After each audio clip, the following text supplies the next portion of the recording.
Good evening, everybody, from Yankee Stadium. It's Yankee baseball time. I'm Frank Musser, along with Phil Rizzuto and Bill White, on another, sort of a chilly evening with a breeze blowing toward right field. And tonight, the New York Yankees will try to get back on the winning track after losing last night's ball game to the Oakland A's in 12 innings by a score of 4-3 on a pinch hit double by former Yankee teammate Mike Egan. And Phil Rizzuto, I'd have to say tonight the Yankees will certainly have their work cut out for them because they're going against Dennis McLain. And even though McLain was a 22-game loser for the Washington Senators last year, I've got to feel that with a winning ball club, a contending ball club, which Oakland is, McLain will come back and very possibly reverse that one-loss record. Well, I'm sure you're right, Frank. I expect Denny McLain to have a big year this year. He won his first start for Oakland. They said he didn't have his good stuff, but with that impeccable control that he has, with a club like he has behind him, he's going to be rough. And as we look down, his lifetime mark against the Yankees, he's won 15 and lost 8.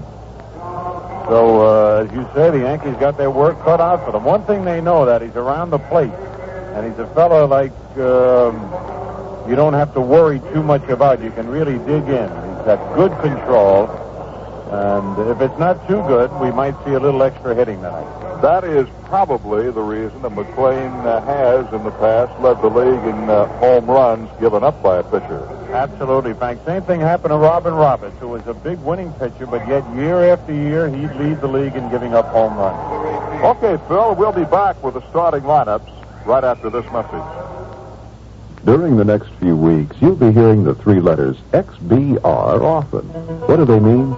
They're a computer code for Blue Cross and Blue Shield's Extended Benefits Rider. Extended Benefits Rider means that your basic Blue Cross and Blue Shield coverage is extended up to 730 benefit days or $15,000, whichever is less. Now, most illnesses are adequately covered by our basic Blue Cross and Blue Shield plans. However, a long-term illness or serious injury could require months of hospital recuperation time and physician's care. Then our Extended Benefits Rider takes over where our basic plans end. Blue Cross and Blue Shield are making XBR available to groups of 4 or more until April 30th. Its cost is less than 10 cents a day for full family coverage. Contact Blue Cross in Albany while enrollment is still open. XBR. It's like having an extra $15,000 in the bank, ready to pay hospital and medical expenses whenever the need arises.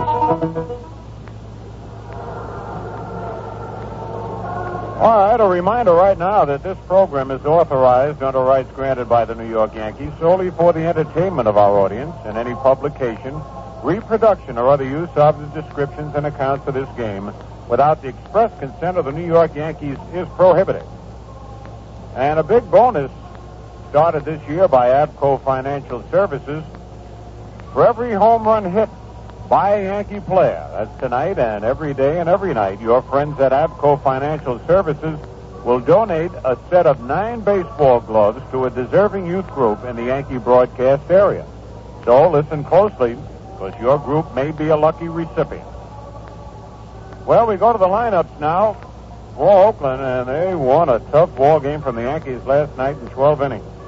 It'll be Bert Campaneris leading off and playing shortstop. In left field, batting second, Joe Rudy. Reggie Jackson will be the right fielder, batting third. Hitting in the cleanup spot at third base, Sal Bando. Bobby Brooks, the center fielder, batting fifth. Catching tonight and batting sixth, Dave Duncan. Mike Epstein will be at first base, batting seventh. Larry Brown will be playing second base, batting eighth. Remember last night, Dick Green, after laying down a beautiful bunt, had trouble with his back and was barely able to get off the field under his own power, so he is not in the ball game. Larry Brown will be playing second, batting eighth, and Denny McLain pitching and batting ninth. For the Yankees, Horace Clark leads off at second base. Catching and batting second, Thurman Munson. Bobby Mercer in center field, hitting third. In the cleanup spot in left field, Roy White. Felipe Alou will be at first base, batting fifth. The right fielder batting sixth, Johnny Callison. Rich McKinney will be at third base, batting seventh. The shortstop hitting eighth, Gene Michael. Pitching and batting ninth, Mike Kekich. And as the men in blue come out, the umpires, along with Dick Williams, the skipper of the Oakland A's, and Ralph Houck will be out there. There he is, right in the middle of the umpires.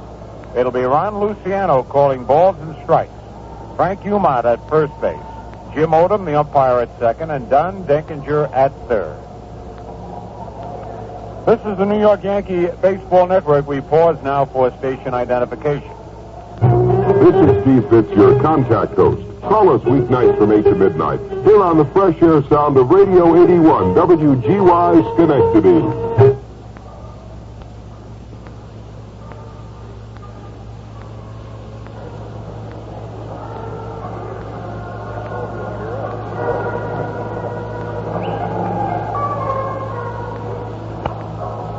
Well, they break up the huddle at home plate.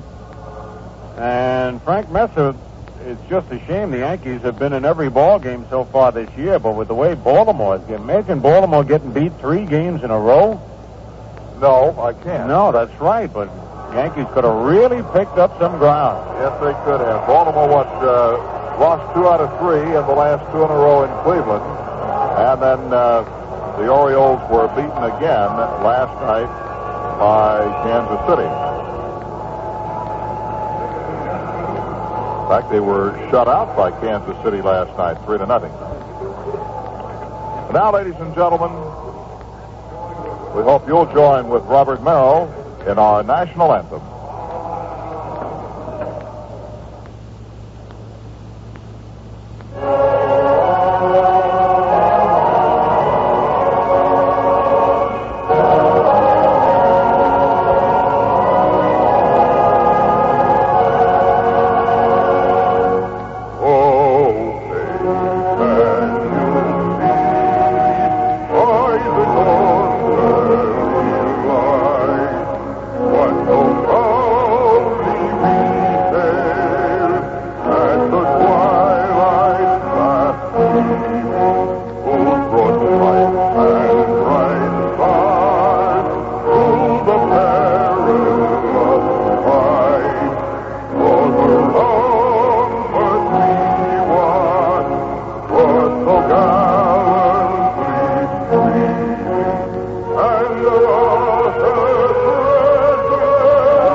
And now as Mike Kekich begins his warm-up throws, we'll take a look at other games for you.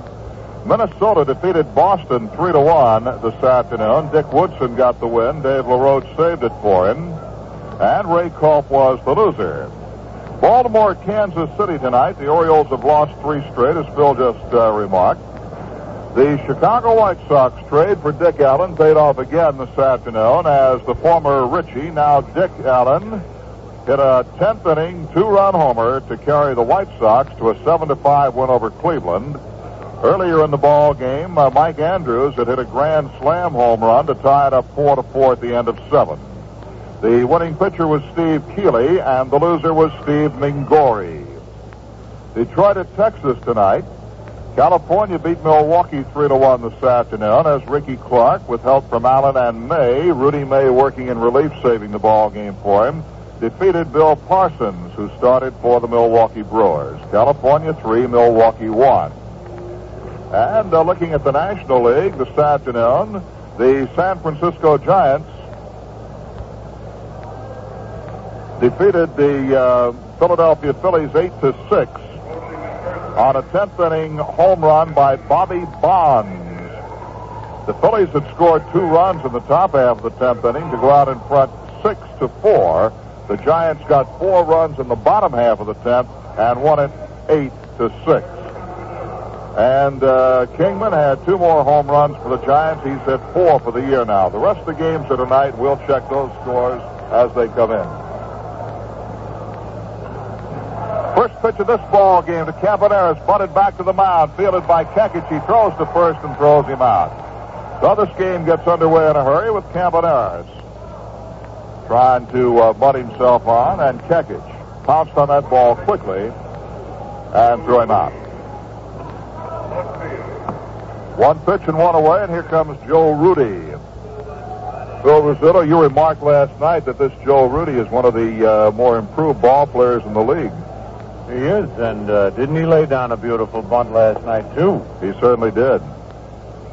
The Oakland A's wearing they're not wedding gown white anymore. What is that shade of white? As if white had different shades, but it does. Curve ball to Rudy is up high, ball 1. Rudy, a right-hand hitter. A very white. Yeah, but they still do have the wedding gown white complete uniforms, which I think they wear at home. Oh, is that right? Down low comes Kekich. Ball 2-0 to the right-hand hitting Joe Rudy. Bill Kane said they lead the league in uniforms. All right. And that's true. They have at least 3 different sets, possibly 4. They are wearing the Kelly green jerseys with the Fort Knox gold undershirts. Line drive, base hit to left field. Michael at short started for it. The ball hit like a bullet, was past him. And Rudy is on with a 1-out single here in the first inning. It will bring up Reggie Jackson, the right fielder. For Joe Rudy, base hit number 9 on the young season. And nobody in the starting lineup has any more. Sal Bando has 9 hits. Reggie Jackson, getting off to a slow start, is 4 for 25. Left-hand hitter. Jackson always a threat to hit the ball out of the ballpark, however. Kekich comes to the belt and deals. Up high, ball 1. Kekich has a lifetime record of no wins and 2 losses to Oakland as Reggie Jackson looks down to his third base coach, former Yankee Irv Noren. Jerry Adair coaches at first. And the 1-0 pitch. Curveball is in there for a called strike, beautifully thrown by Kekich. Sal Bando is on deck. Reggie Jackson went 0 for 4 last night. Struck out once. Hit 1 line drive, caught in right field by Callison. The pitch. Strike 2 call. A ball and 2 strikes to the left-hand hitting Reggie Jackson.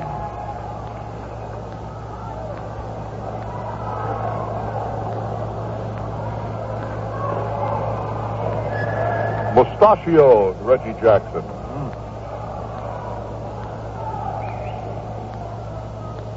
Right down on the end of the bat waiting. Bends slightly at the waist. Kekich checks first and deals sidearm. Swung on and missed. Jackson strikes out on a sidearm delivery from Mike Kekich. He really came down with that one, Phil. That's something new. Steve Klein has been going to that sidearm pitch quite a bit, and now Kekich has been very effective. Here's Sal Bando. Bando has 9 hits. He's batting .333, 9 for 27. Right-hand hitter. Can play a good third base for you, too. He's the team captain. Kekich checks first. Alou holding the runner on. Drops a curve low, gets away from Munson, but he recovers quickly. And Rudy does not try to go.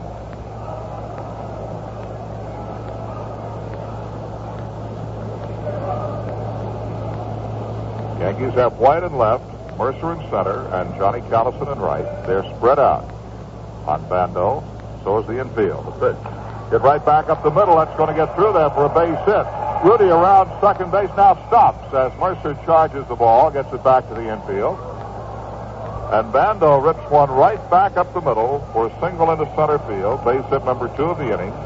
And with runners at first and second, here comes the rookie, Bobby Brooks. Brooks playing center field. Angel Mangual down to the minors, working out an injury. And I'll tell you, this kid Brooks looked pretty good last night, Phil. First time I'd seen him. He didn't have a base hit, but he showed his good foot, and he hit the ball well, although it was caught every time. Right. He's a right-hand batter, holds the bat down on the end, swings at a curve. It's a fly ball to deep center. Mercer going back, turns under it now. Glove up, and Bobby has it. Well, Brooks drives Mercer to deep center field to take his fly ball for the Oakland A's. No runs, 2 hits, no errors. The 2 are left. At the end of the top half of the first, it's Oakland nothing, and the Yankees coming to bat. Everyone loves a bargain, right?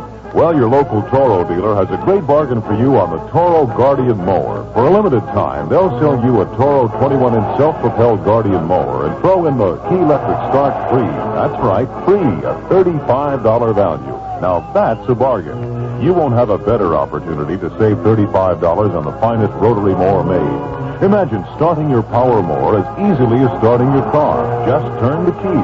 The rechargeable 12-volt battery gives you up to 80 starts per charge. The Toro Guardian mower was designed with your safety in mind. Come in and let your Toro dealer show you the exclusive safety features and how they protect you. And when it comes to mowing performance, the Guardian is at the head of the class. Inventory is limited, so if you're considering a new mower this spring, hurry into your authorized Toro dealer and save $35 on the Toro Guardian, the finest rotary mower made. John's Equipment Center in Cohoes, All Seasons Equipment in Scotia, and Murray's Nursery in Waterford.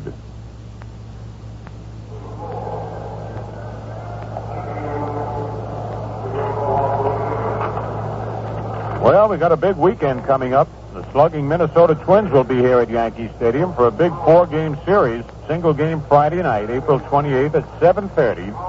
Afternoon game on Saturday the 29th at 2 p.m., followed by the big Cap Day doubleheader on Sunday, April the 30th at 1 p.m. Your first chance to come out and see Harmon Killebrew. Tony Oliva expected to be back in action. That youngster Bobby Darwin, who is off to a red-hot start hitting home runs. Rod Carew, Cesar Tovar. A lot of good ball players. Good seats are available now by mail or over the counter at all Yankee ticket outlets. Frank? All right, Phil, here is Denny McClain ready to work to Hoss Clark. Clark has 9 base hits. He and Thurman Munson lead the club in base hits. They're both 9 for 27. And the first pitch is high for ball 1. Denny McClain, in 9 years in the American League, has won 128 ball games. He misses outside. 2 balls and no strikes. High, ball 3-0. McClain probably does not throw as fast as he used to. But as Phil mentioned earlier, he is a control pitcher. He did not walk anybody in his first and only other start this year. He comes high to Clark and walks him on 4 pitches. So you start talking about a guy's control, and what does he do, Phil? He walks the leadoff man on 4 deliveries.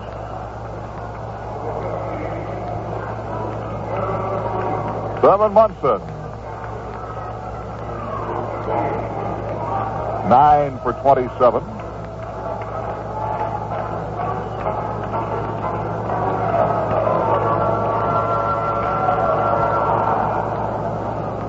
McClain's other start was against the Kansas City Royals. He gave up 8 hits, but no earned runs. The A's won the ball game 3-2. He comes low to Munson. That's ball 5. Well, it looks like he's aiming that ball, Frank. He hasn't really cut loose yet with a good fastball. All right. He's behind Munson 1-0. Clark at first. Epstein holding him on. A throw over there, and Clark gets back. Remarked last night, looking down there at Epstein, about how much weight he had lost. Phil, he told me 25 pounds. Said he thought it might help him in August, the last couple of months of the season. He and George Scott both have taken off, I guess, about that same amount. Scott took off so much weight, he doesn't look good. No, that's right. He's so used to seeing that big husky guy come up there. All right, the 1-0 pitch now to Munson. Here it comes. Swung on, ground ball through the hole in the left field, base hit. So Thurman Munson keeps it going. He has hit in every game of the year. That's his 8th ball game, and he has hit in all 8 of them.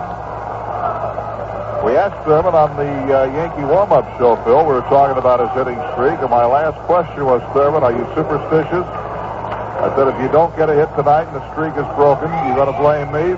And he said, no, if it's got to end sometime. Nobody ever hit 162. But he's got 8. Of course, it won't be a 162-game season this year. It'll be, 155 as far as the Yankees are concerned. Or possibly less, depending on the weather. Right now, Bobby Mercer steps in with runners at first and second and nobody out. McLean deals outside the Mercer. Bobby is hitting .259. At action already in the Oakland A's bullpen, John Blue Moon Odom has begun to warm up. He's a right-hander. The next pitch, fastball, born right through for a strike, 1-1. No, I didn't say porn. There's no such word. Ball and a strike, no score, just underway. Bottom half of the first inning. A's got 2 hits off Kekich, but he left the men stranded. They're playing Mercer to the right side. McLean delivers. Mercer swings, looks it into left field. Rudy's after it. He's under it now, and Joe Rudy makes the catch. So Bobby Mercer going the other way, flies out to Rudy, 1 down. It will bring up Roy White, the Yankee left fielder, with a batting average of .259. You know, look at this, Bill. I didn't realize this till just now. Clark leading off 9 for 27. Then Munson is 9 for 27. Mercer is 7 for 27, and White 7 for 27 coming into this game.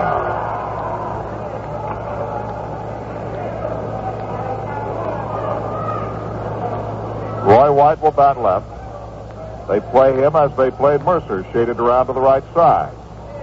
Larry Brown at second base, well over in the hole between first and second. Campaneris, the shortstop, behind Clark, who is leading. Drag is called over at the knees. Bando wide of the bag and even with the bag at third base. Rudy shallow in left field. Brooks over toward the alley. And Reggie Jackson tucked away toward the right field corner. Felipe Alou is on deck. McLean ready, kicks and deals, and he misses high. 1-1. McLean walks off the reverse slope of the mound, blows on his pitching hand.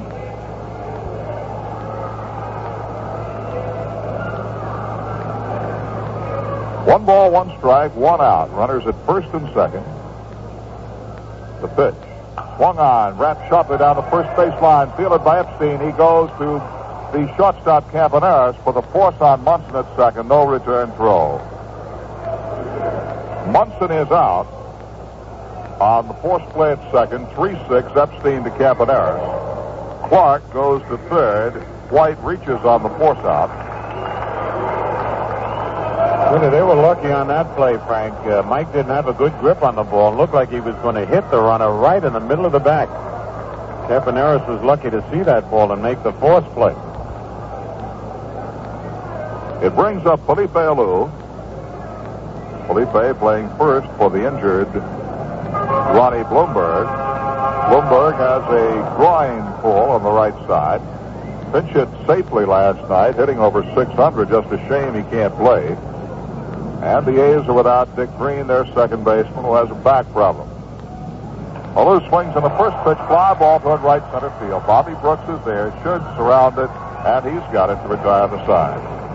So in the first inning, both teams threaten neither scores. The Yankees get no runs, 1 hit. There were no errors and 2 left. And at the end of 1, the score. The Yankees nothing and the A's nothing. It's golden anniversary time at Carl Settle Incorporated of Schenectady. Now through Saturday, April 29th, Carl Settle celebrates this great 50th anniversary with special low prices on many Firestone tires, including the discontinued design Firestone 500 tires. These are the famous wide, high-performance 4-ply nylon cord passenger car tires that took their name from the fabulous Indy 500-mile race. These are new first-quality tires, discounted only because they are last year's design.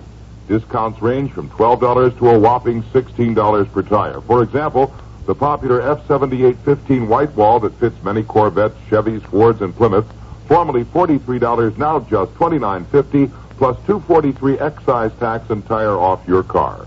Take advantage of these and other special 50th anniversary prices at Carl Settle Incorporated, 1020 State Street, just below Brandywine in Schenectady.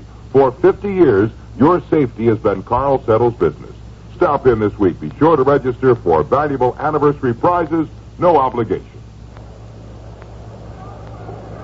Let's look at some scores again. Minnesota beat the Red Sox 3-1. Baltimore at Kansas City later on. The White Sox 7, Cleveland 5 in 10 innings. And Dick Allen got his third homer of the year in the 10th with one on to win it. Detroit at Texas later on. The Angels beat the Brewers 3-1. Mets are at San Diego later on. The Giants beat the Phillies 8-6. And that game was in 10 innings. Bobby Bonds' home run with the man on won it. And the rest of the games tonight, Frank? Dave Duncan, the catcher, leads off, a right-hand batter. The first pitch to him. Curveball is hit high in the air to left field. Roy White coming in now after starting back. He's under it, and White makes the catch. One pitch, one away. Duncan going after that first pitch. Didn't have a chance to tell you he was hitting .214, but he has 2 home runs. Here's Mike Epstein. Epstein 4 for 20, 200. Mike said losing the weight he thought would help him in the latter stages of the season. He said last year he just couldn't seem to hit in the last part of the campaign. He feels the first one foul back on the screen. And last season, Epstein tied a record held by several of home runs in 4 consecutive times at bat. Not in the same game, however. 2 in one game, 2 in the other. 2 off left-handers, 2 off right-handers.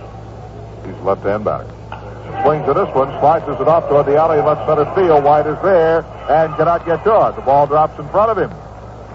Roy White seemed to pull up, but I really thought that ball would be caught. It looked like it should have been caught unless the lights gave Roy White a little bit of trouble. The ball fell just in front of Roy, so it goes as a base hit. Puts Epstein on at first base, and it brings up Larry Brown filling in for the injured Dick Green. Green came up with a back spasm last night after bunting.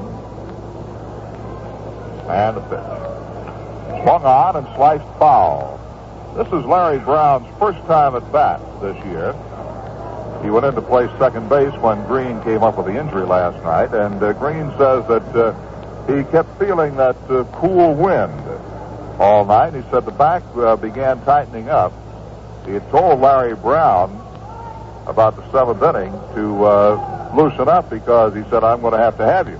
I don't think I'll be able to finish, and sure enough, he couldn't finish. The 0-1 pitch. Curveball is swung on him. This strike 2. No score in this ball game. Both teams threatened in the first. The A's had base hits from Rudy and Bando, but Kekich stranded him. And the Yankees had a walk to Clark and a single by Munson, their first 2 men up. But they couldn't score. Now we have 1 out here in the top of the second. Curve is low this time. 1 ball and 2 strikes. The pitcher, Denny McClain, who swings hard, is on deck. By that I mean when he makes contact with the ball, he can give it a pretty good ride. Who would you think I meant? No, I knew exactly what you meant, Frank. 1 ball, 2 strikes, 1 out, 1 on. Alou holding on the base runner, Epstein at first. The Yankees hopeful of a double play ball. Here comes the pitch. Missing low for a 2-2 count. You see the way that Epstein's taken that lead with the left hand on the hip? Probably hasn't felt his bones in so long since he's taken off that 25 pounds that he just likes the feel of the new body. All right. 2-2 3-2 pitch here. Curveball is fouled off. Jekic keeps curving the right-hand hitting Larry Brown, trying to induce the ground ball and hopeful of the double play. McKinney is deep at third toward the line. Michael in about 1/3 of the way at short, and the same goes for Clark at second. The outfield is fanned out with the deep man, Roy White, in left. Munson flashes the sign. Jekic takes it. Left-hander looks over to first, sees Epstein, hand on hip, and the pitch. Foul back off the mask. Plate umpire Ron Luciano. He's still looking for the ball, and it went all the way to the ball boy, who puts it in his mask, and he gets the hand. That jarred him a little bit, Frank. He couldn't locate it. He's showing Don Denginger now about how it felt. He's sort of shaking his head as if he's shaking the cobwebs out. Take a second look at that baseball. Luciano's big. Another 2-2 pitch. Runner going. Check swing. A ball. Throw to second base. He is out. Clark took the throw and made the tag at second as Thurman Munson fired that ball quickly to get Epstein, and that had to be a hit and run, and Larry Brown, head down, did not take a cut at it. That was a tough play, Frank. He had 2 balls, 2 strikes on him. You're supposed to protect the runner. You're absolutely right. But the ball was almost in the dirt. And if Epstein had made a hook slide to the inside part of the diamond, he might have beat that out. 3-2 pitch. Swung on and bounced foul past Noren. I said it had to be a hit and run. I was indicating that I'm sure they wouldn't have Epstein stealing. Right. Even with 25 pounds off of him.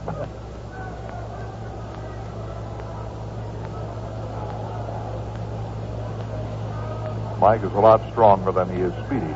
3-2 pitch again. Hit on the ground. A shortstop. Michael to his left has it. Throws on to first base, and the side is retired. So the pitcher McLean will have to lead off the 3rd inning, which is in Kekic's favor. For the Oakland A's, no runs, the base hit, no errors. And with Munson throwing Epstein out, nobody left. At the end of the top of the 2nd, it's the Yankees nothing and the A's nothing.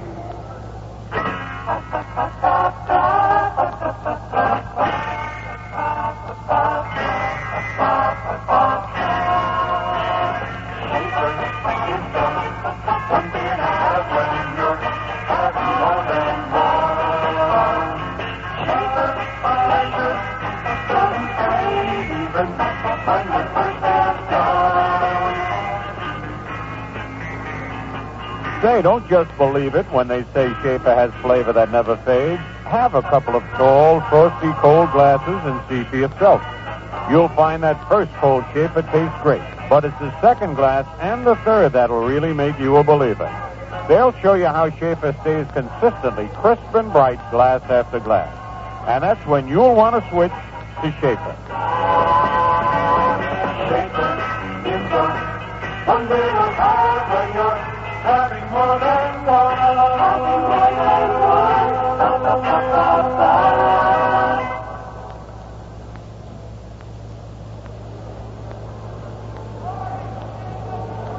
Well, the Yankees play up at West Point tomorrow. Then the Minnesota Twins come in Friday night, Saturday, big Cap Day doubleheader Sunday.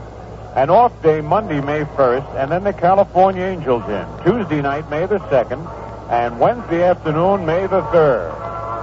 Frank? Johnny Callison up here in the bottom half of the 2nd. It'll be Callison, McKinney, and Michael. McLean's pitch, big hook curve is high. Ball 1. Callison has but 1 hit. He's been up 15 times.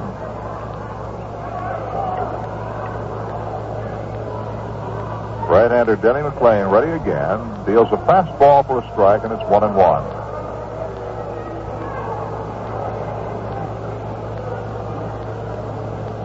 No score here, bottom half of the 2nd. Denny McLean winds, kicks, and delivers. Fastball again, and he misses this one. 2 balls and 1 strike. They play Callison to pull in the outfield. Reggie Jackson deep and right, back toward the warning track, over toward the corner. Larry Brown backs up at second. This pitch is low. Ball 3, 3-1. Rich McKinney very wide at third, and Campanera shaded over toward the bag. Joe Rudy again in shallow. Rudy plays a shallow left field out there, Phil, but they haven't hit one over his head yet. 3-1 pitch coming. Swung on, hit the straightaway center. It's deep. Back goes Bobby Brooks, still going back. He's there now, and he makes the catch. So Callison is retired on a fly ball to rather deep center. One down. It brings up Rich McKinney, the Yankee third baseman. McKinney is batting .259, 7 for 27. The Yankees had 3 men in the starting lineup tonight, batting 7 for 27, .259. Mercer, White, and McKinney.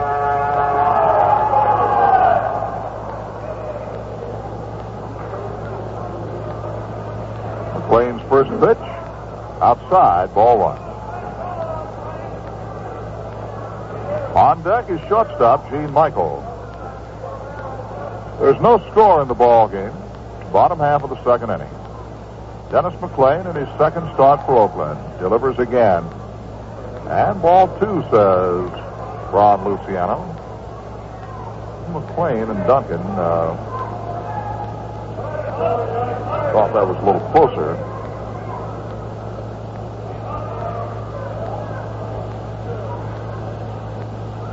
McLean turns it loose, and he's got a strike this time, as McKinney was taking.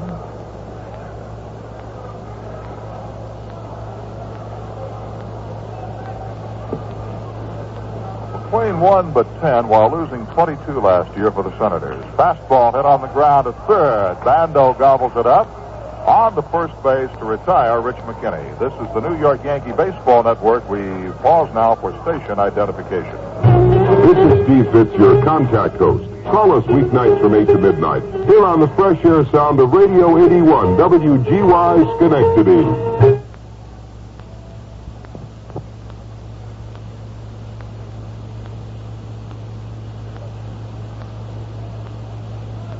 Two down. Gene Michael will step in left-handed against McLean.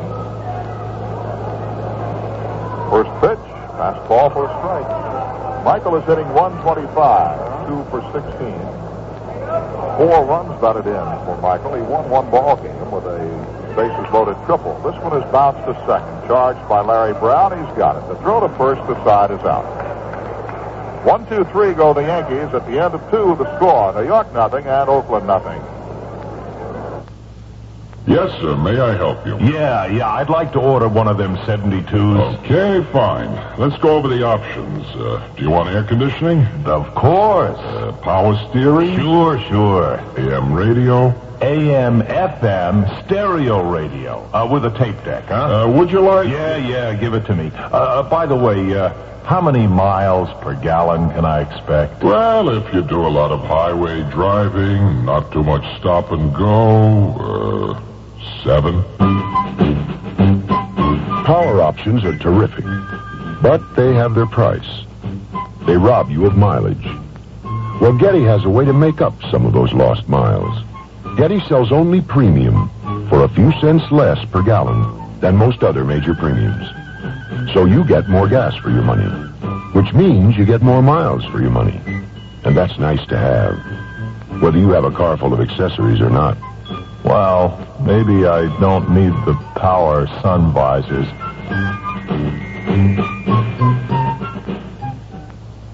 Another look at the scoreboard. Minnesota over the Red Sox 3-1. Woodson the winner, Culp the loser. Baltimore at Kansas City later on. The White Sox in 10 innings defeated Cleveland 7-5. Keeley the winner, Mingori the loser. Andrews had a grand slam home run in the 7th. Dick Allen is third of the year in the 10th with 1 on the winner.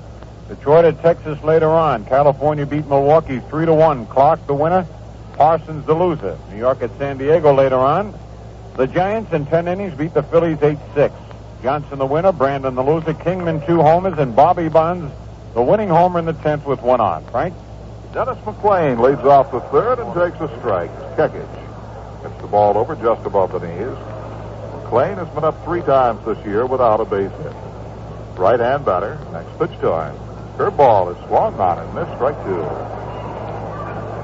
No score. The Oakland A's have 3 base hits. The Yankees have 1. The A's got 2 men out in the first inning. Bobby Brooks then hit a long fly ball that was caught by Mercer. A ball is inside to McLean, and the count is 1-2.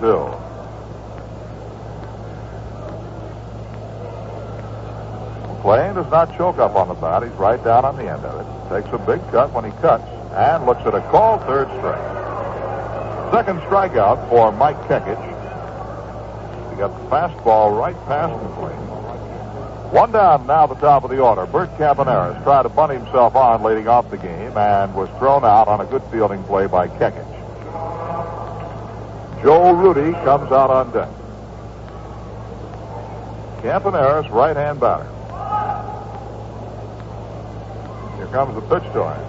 And it's taken for a strike. He was looking all the way. I was surprised that Campaneris was not a switch hitter. Oh, boy, wouldn't he be something? You know, he can throw with either arm. Uh-huh. He can throw left-handed as well as right-handed. Pitch to him. Curveball hit off the end of the bat down the first baseline. Alou comes up with it. Tags the bag in front of Campaneris, 2 down.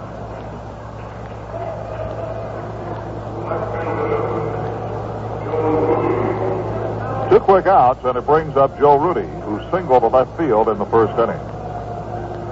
Rudy hit a solid line shot to left for his ninth base hit of the year.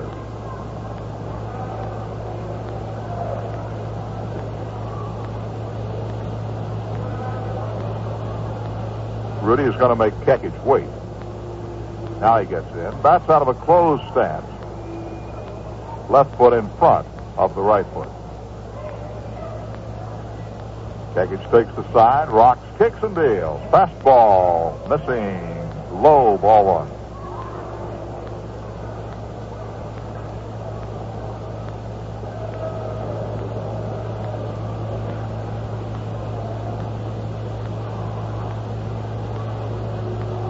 Kekich takes the sign with both feet on the rubber. Delivers a breaking pitch for a strike, 1-1. A lot more motion than there was pitch that time. 1 ball, 1 strike. They were looking forward to going up to West Point tomorrow. That's always a great day. Fun day. Game's going to be played, I believe, starting at 3 o'clock. 1-1 pitch. Swung on him. This strike 2. I don't believe it's going to start at 3. I know it's going to start at 3. What Bill Kane had in the note he handed me. 2 outs, nobody out, no score. Top half of the third inning at Yankee Stadium. Kekich working to Joe Rudy. High. 2 balls, 2 strikes. Yankees have won 2 and lost 5 this year. The A's have the reverse record, 5 wins and 2 losses. Yankees trying to climb out of the cellar, and the A's trying to stay on the roof. And the 2-2 pitch. Fastball popped up on the right side. Alou is calling for it near the bag at first base. And he makes the catch to retire the side. 3 up, 3 down. Nothing across for Oakland. At the end of 2.5, the score. The Yankees nothing and the A's nothing. Mayfair puts it all together for you, especially if you enjoy real excellence, because at Mayfair, excellence is a matter of quality, not cost. We have lots of beautiful things that cost quite a bit, and we're proud of them. On the other hand, we have lots of beautiful things that cost less than their counterparts elsewhere, and we're proud of them too, because at Mayfair, everything is the best of its kind, and we've put it all together for you under one roof. Furniture, draperies, carpets, lamps, graphics, giftware, kitchenware, bath shop, custom kitchens, and custom baths, all in one store, unlike any other. If you like, we'll help you put it all together in your home with the creative guidance of Mayfair's talented staff of interior designers. Come in and get acquainted. We're open from 10 to 5:30 daily, Thursday nights until 9, and there's free parking in our own attended private lot. Convenient payment plans? Of course. Mayfair, Central at Lark and Albany, the most complete and unusual store of its kind in the Northeast.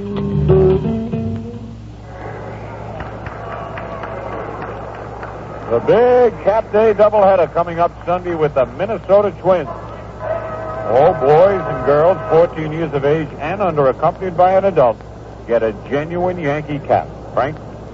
All right, just as McLean had to lead off the top half of the inning, the Yankee pitcher Kekich leads off the home half. And he looks at a high pitch, ball one. Kekich, although a left-hand pitcher, is a right-hand batter. Like McLean, he had been up 3 times without a base hit. Fastball is in there for strike, 1-1. Reggie Jackson is playing very shallow and right and over toward the line. This pitch low and outside, backhanded out of the dirt by Dave Duncan, the catcher. Bobby Brooks, the center fielder, shades the alley, and he's shallow. And Joe Rudy plays a shallow straightaway left field. 2 ball, 1 strike pitch coming. Here it is. Fastball is lined out towards center, but Bobby Brooks is right there, backs off a couple of paces and puts it away. 1 out, and it brings up the top of the order. Hey, next time you come out to Yankee Stadium for a night game, just check out our new lighting facilities. Dedication ceremonies of the dramatic new Yankee Stadium area lighting facilities took place this evening at 7 o'clock before the start of this game.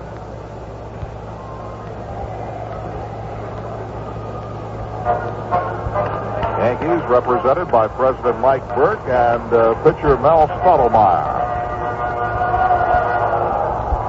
Off Clark up there batting left-handed, takes high, ball 1. Bando in on the grass down the line at third.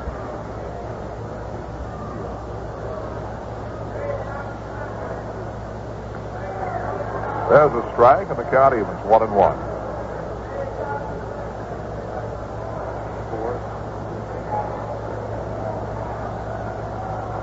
Yes, sir, the new lighting system out here around the outside. Very good. Pitch taken high by Clark. That's the second major step in the redevelopment of the stadium area. During the winter, you might have noticed if you were out here for any of our games, the old garage and shops on the East 157th Street side were removed. Clark hits the ball down the first baseline foul. Epstein Dolport could not come up with it, but the ball was just foul. So-called first base umpire Frank Umont.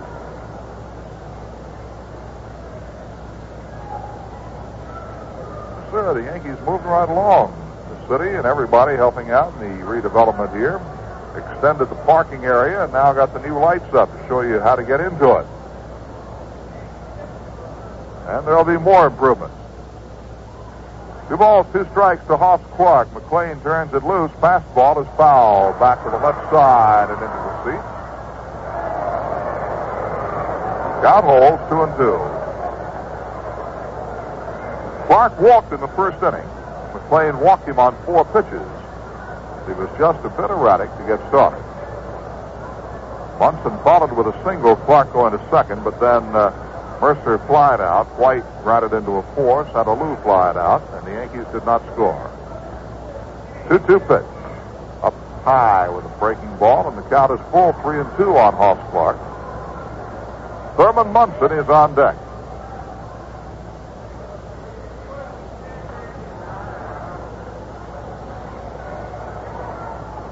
McLean has retired 7 in a row since Munson's hit. Clark hits this one in the air to right center. Not deep. Brooks started back. Now comes in.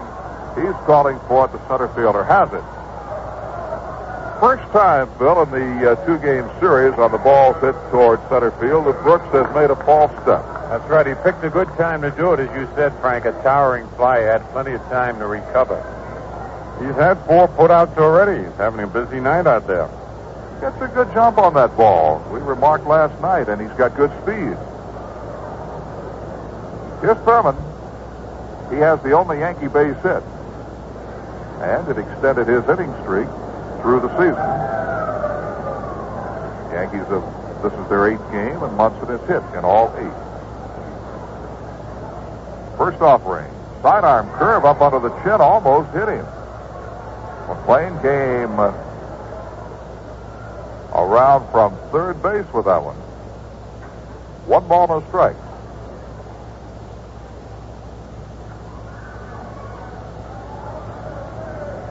McLean rocks again and delivers. Strike called 1-1.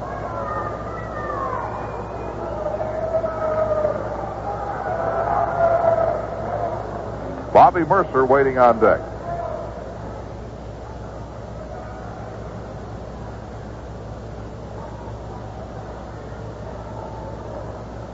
And the 1-1 pitch. Hit back up the middle, and that one is going to get through for a base hit. So Munson, swinging a hot bat for the Yankees, has another base hit. He is 2 for 2, and those are the only 2 Yankee hits. Bobby Mercer, the batter.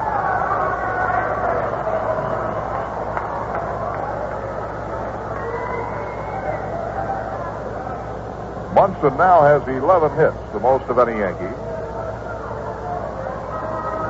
Bobby Mercer flied to left as he went the other way, but Joe Rudy caught up with it in the first inning. Epstein will hold Munson on at first.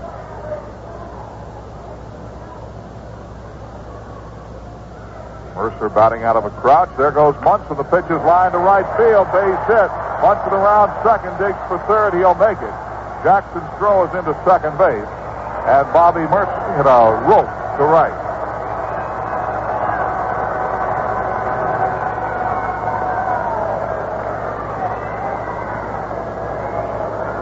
Yes, sir. Munson broke with the pitch, and Mercer lined it to right field. So the Yankees have runners at first and third, and Roy White has a chance to put the Yankees on the board. Roy hit a sharp grounder to Epstein in the first inning that the first baseman turned into a force out at second. So White is 0 for 1.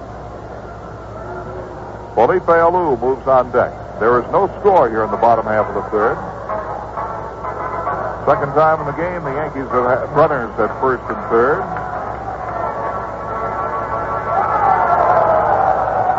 There are 2 outs. Bando tightens up at third. Campanera shades toward the bag at second, and Larry Brown deep in the hole between first and second. The pitch low and away, ball 1. Rudy is shallow in left. Brooks not deep out there in right center. Reggie Jackson is the deep man in the outfield as he swings over toward the corner and right. Epstein, left foot on the bag, right foot on the bag, holding the runner on. The pitch is in the dirt, blocked by Duncan. 2 balls and no strikes to Roy White.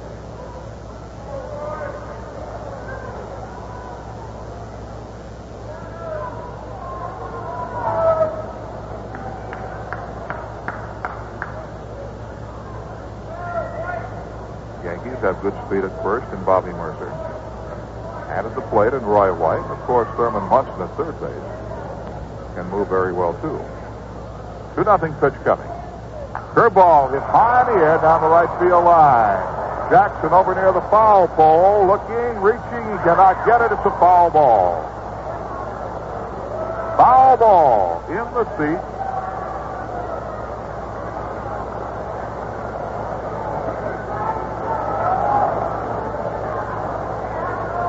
That ball right down the line, Phil, is always an exciting play because you're never sure till the last second whether the outfielder can catch it or whether it's going to be fair or foul. Or whether it's going to hit that foul pole, which has happened so often here. Foul pole is in fair territory. Any ball that hits the foul pole is a home run. The pitch to White. Swung on and missed. 2-2. Wonder why they don't call it the fair pole.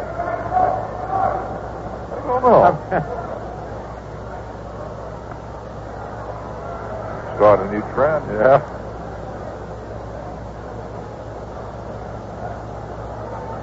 Sudden victory in the fair pole. 2-2 pitch to White. Low and outside, a full count. That will release Bobby Mercer from first. Elston, however, reminds him 3-2 count, 2 outs. And Epstein will back off now and play the line instead of holding the runner on. Frank Steele, our engineer, says call it the unfoul pole. 3-2 to Roy White.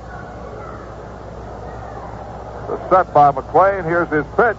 Swung on, hit in the air to left center. Rudy coasting over to the left side. He's under it, and the left fielder puts it away to retire the side. Again, a threat but no score. The Yankees get no runs out of 2 hits. There were no errors and 2 left. At the end of 3, the totals look like this. For both teams, 0, 3, and 0. Nothing to nothing, end of 3. Let's throw a few words at you as we go to the 4th inning. Ladies and gentlemen, here's Phil Rizzuto. Okay, Frank, and Reggie Jackson, who struck out his first time up, swings and misses a good curve by Mike Kekich, strike 1. Bill White sits down. Lovely yellow. Oh, you colorblind. I am a little bit. He golfs one to shallow right field. Coming in fast and going back. Clark, look out. And Clark makes a beautiful play. It looked like a certain collision between Tallison and Clark. Reggie Jackson golfed the ball. It didn't hit it hard, and Tallison broke back, came in, looked like they were going to run together, but Clark made the catch and Johnny stopped. Fine play by Horace Clark, 1 out. No, it's a black leather jacket. I started to say yellow. I don't know why. It's blue. Blue? I really am colorblind. Sal Bando, who singled his first time up, takes the strike. Stay that way. Okay. No score on the top of the 4th. It must be this cold weather. My eyes are watering. Checks is swinging it slow, 1-1. I wonder what the Cardinals are thinking now with that Steve Carlton pitching a 1-hitter and he's 3-0. How about Jerry Royce?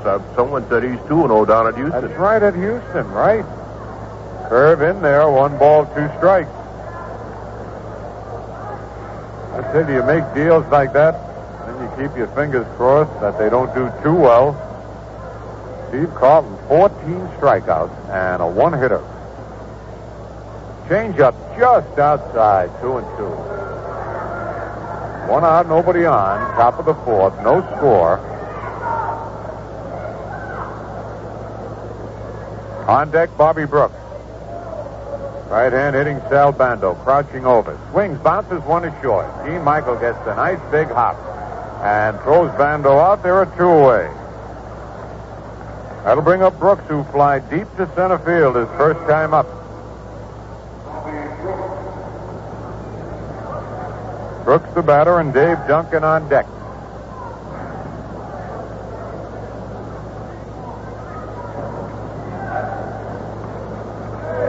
Wind blowing out towards right field.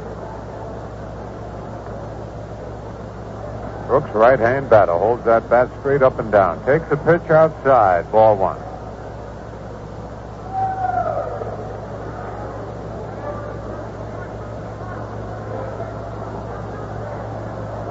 Mike rocks back. Change up in the dirt, gets away from Munson. It's ball 2, 2-0. Thurman hustles back to get it.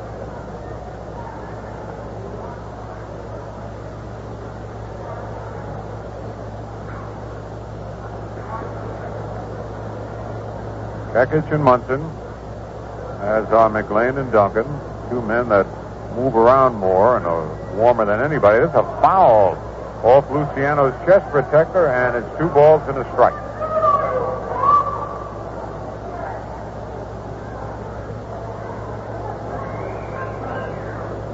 Everybody must have been listening to that game up in Boston. Yeah, my words buddy was getting on around. My buddy down there. I told him to get on here. The 2-1 pitch. Swing and a miss. 2 balls, 2 strikes. Got a good cut at that pitch, but Kekich has got a good breaking ball tonight. I think Mike's thrown more breaking balls than fastballs so far tonight. The 2-2 delivery. Low and inside, 3-2. Mike has allowed 3 base hits, struck out 2, has not walked anybody. Right now there are 2 out, nobody on, and a full count on Bobby Brooks. The payoff pitch. Foul, back on the screen and out of play.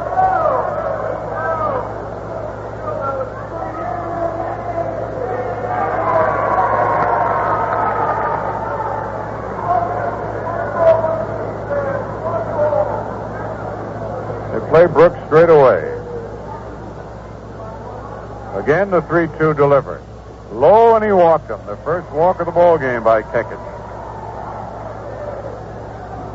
Still with 2 out. Brooks is at first, and now Dave Duncan will fly to left field his first time up.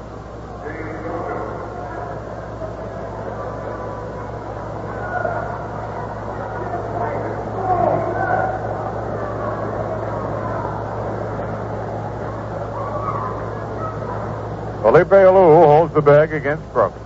Brooks is fast. We'll see if he tries to steal a base there. It's tough to get a good jump off a left-hand pitcher. But with 2 out, he just might try it. Stretch by Kekich. Runner does not go. The changeup is low and outside. Ball 1. Mike Epstein on deck. Duncan looks down at Irv Noren, who is flashing some signs in the coaching box. Jerry Adair, the coach at first. Duncan, a right-hand batter.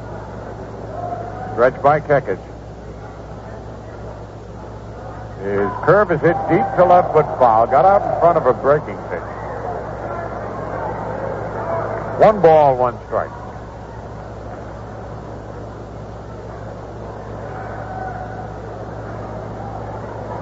Bobby Brooks back to first base. No score in the top of the 4th inning.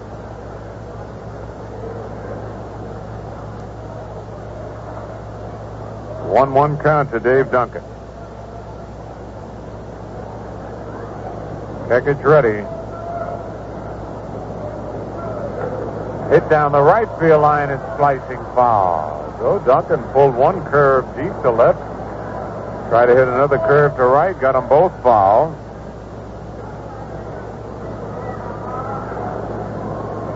This guy has 2 home runs, Philip. So far this year, he isn't hitting over 200 now, but he leads the ball club this early with a couple of home runs. So he has some power. Yeah, he does whip that bat. He's right down the end of it. All right, Mike is ready. Brooks leads away. Pitch by Kekich, low and outside. 2-2. You know, the way Dick Williams talks, Oakland might use one of these catchers, either Tennis or Duncan, as part of a deal. They had 2 pretty good catches. Mm-hmm. Tennis hit a home run last night.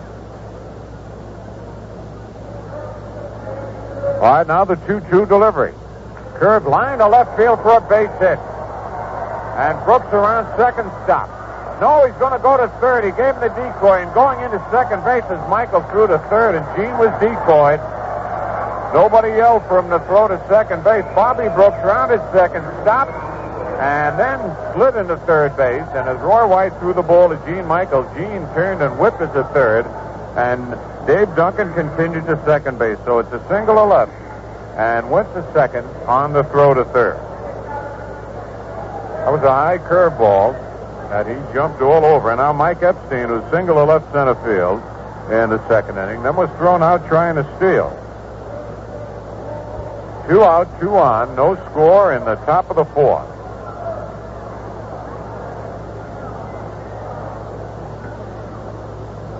Bobby Brooks leads off third. He's got a big lead. And Kekich looking at him. Brooks fakes coming down the line, stops the pitch to Epstein, hit deep to right center. Bobby Mercer digging hard, and makes a diving catch and held on to the ball. What a play by Bobby Mercer. A sinking line drive to deep right center field. Beautiful play by Bobby. Saved 2 runs there easy. So, for Oakland, no runs, 1 base hit, no errors, 2 men left. And now at the end of 3 1/2, it's Oakland nothing and the Yankees nothing. You know how it is with that first cold beer. It goes down so easy, and it tastes so good. Now, wouldn't it be great if your second beer tasted just the same? Just as smooth and just as bright? And imagine getting all that first beer pleasure every beer through. Man, that would be some kind of beer. And Schaefer beer is. Schaefer is the one beer to have when you're having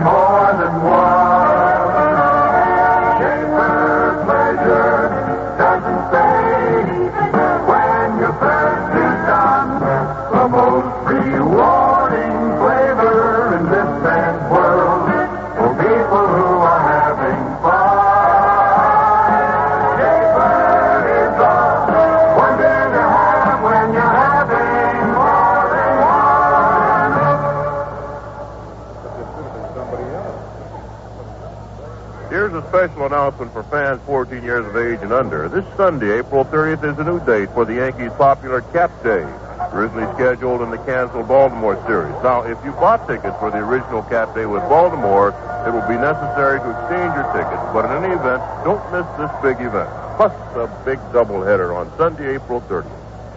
Okay, Bill, Felipe Alou takes one high and tight, ball one. Felipe flied to center field his first time up. McLean got out of two jams in the first and third innings. Yankees had runners at first and third both times. Couldn't get that base hit. A slider outside. It's ball 2-0. He retired the Yankees in order in the second inning. McLean really not fast tonight, but a good pitcher. He's spotting the ball on the corners. The 2-0 pitch is popped up right near the plate. Coming back, Dave Duncan. He's under it and makes the catch. Almost ran by it. Hit him right off the hands, and it's one out. That'll bring up Johnny Callison, who'll fly deep to center field his first time up. A scoreless ball game in the bottom of the fourth. Well, all these teams coming in here have been pitching Callison away, and they've kept him in the center field area. They haven't allowed him to pull too much.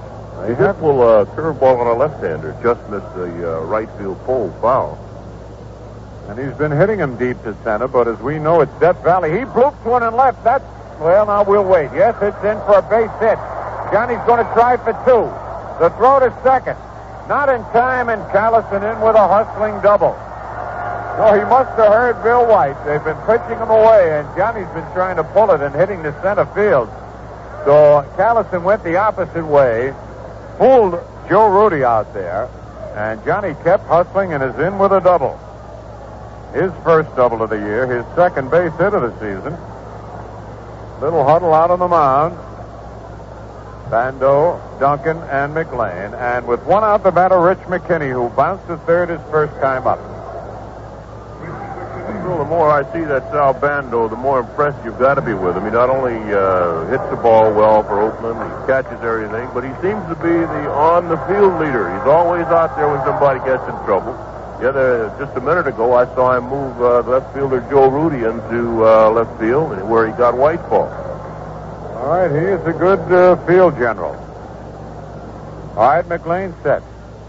Side-on pitch to McKinney, outside, ball one. McLean keeps blowing on his hands.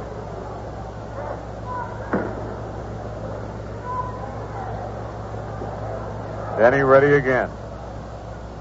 Low, ball 2-0.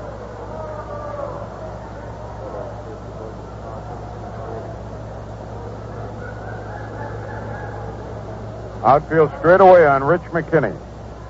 One man out, no score in the bottom of the fourth. Johnny Callison with a good lead at second. McLean's pitch is a breaking pitch, but outside, ball 3-0. On deck, Gene Michael. Time is called now as Dave Duncan wants to have a word with Denny McLean. Meanwhile, this is the New York Yankee Baseball Network, and we pause for station identification. This is your Guy High-Agents. Join me for your kind of music, weekdays, 3 to 7, here on the fresh air sound of Radio 81, WGY Schenectady.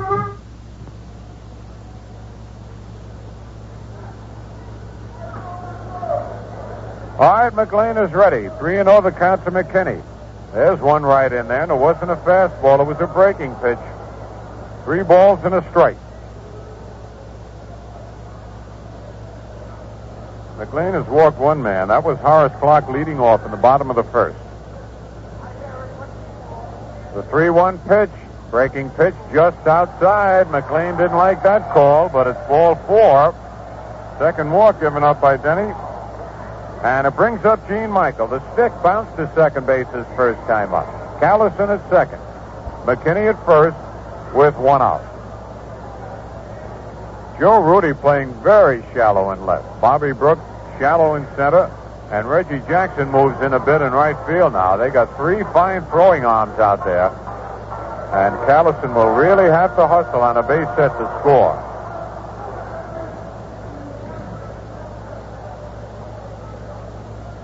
All right, Gene Michael, the switch hitter, batting left-handed against McLean. Then he comes to the belt. His pitch is hit high in the air to right field, going way back.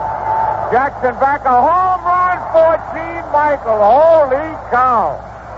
Again, with Reggie Jackson playing shallow, Gene Michael hit it over his head into the seats.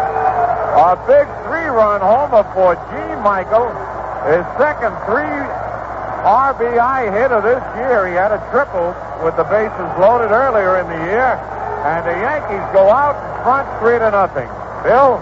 Listen to that crowd. Well, some other kids are going to be happy. The St. Michael's home at 1380 Arthur Kill Road in Staten Island. They'll get 9 baseball gloves, compliments of Avco.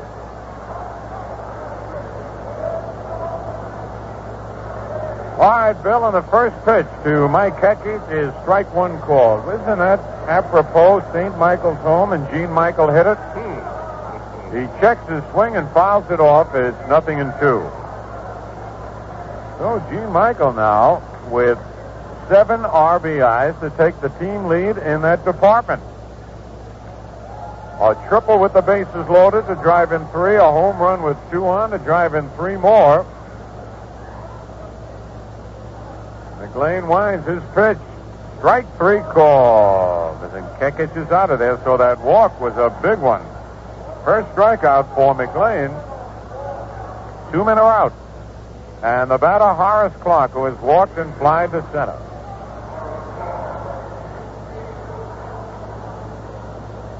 So Gene Michael, he has only 3 base hits, including this home run, but 7 runs batted in.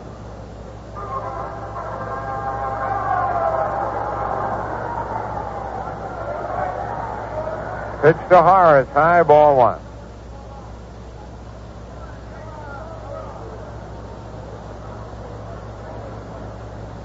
McLean winds. Fastball slice foul down the left field line, back into the seats, out of play. Well, that ball really carried that Michael hit, Bill. Yeah, I was just wondering if Michael had ever hit a home run into the right field seats here before. I know he didn't last year. Of course, he only hit the one down the left field line. It's powerful. Strike 2, a ball and 2 strikes. He beat somebody with that home run. That was, he did. In the last of the night. He makes his homers count. He doesn't hit many, but they are clutch home runs. A ball, 2 strikes, 2 out. The Yankees in front, 3-0. High, ball 2, 2-2. Blue Moon Odom up and warming up for the Oakland A's out in left field. Odom had gotten up in the first inning also when McLean got in trouble. Slice foul down the left field line, back into the seats again and out of play. Horace going with the pitch. And the count is 2-2.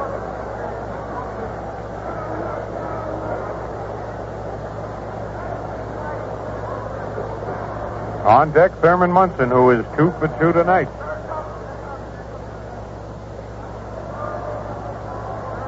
McLean's pitch is hit deep to right field, but it's curving and goes foul. Clark got around on a breaking pitch. Straighten that one out. Have been another home run for the Yankees.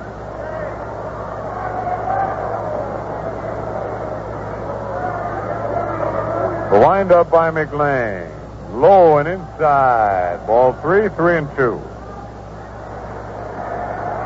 Duncan throws the ball over the head of McLean, and Larry Brown comes in from second base to retrieve it.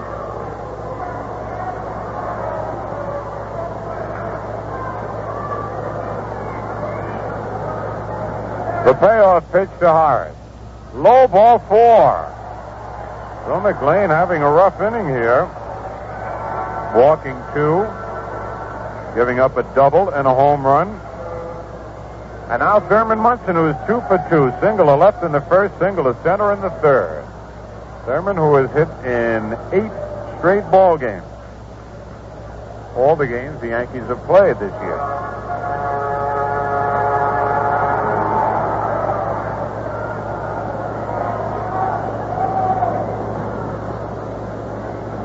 Clark with a good lead at first. McLean sets, throw to first base. Clark dives back in time.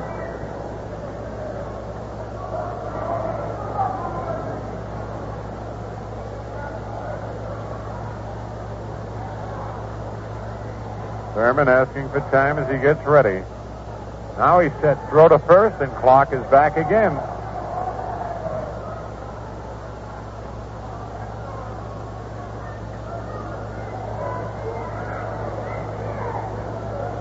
Stretch by McLean.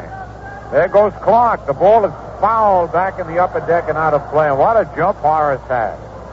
But Thurman had a nice slow curveball, and with Larry Brown breaking from second base, he had a big hole between first and second. Tried to slap it there, but got under it and fouled it back in the upper deck.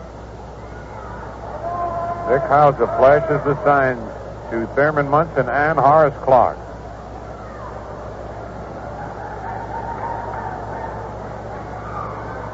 One strike on Munson. 2 out. The Yankees lead 3-0 in the bottom of the 4th inning. McLean ready. There goes Clark again. Another one fouled back and out of play. And again, Clark had the base stolen. And you hear the roars. The fan in the upper deck had it, dropped it. It came back on the net and onto the field. Nothing and 2 to count.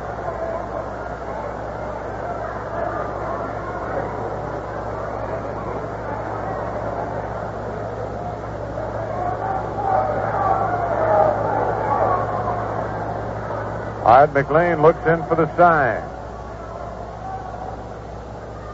Stretch by McLean.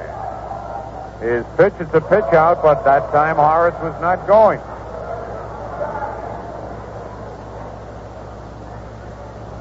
Again, Dick Hauser goes through 5 or 6 signs. Munson now has to protect the plate. He's got a ball and 2 strikes on him. Quick throw to first. Clark is back.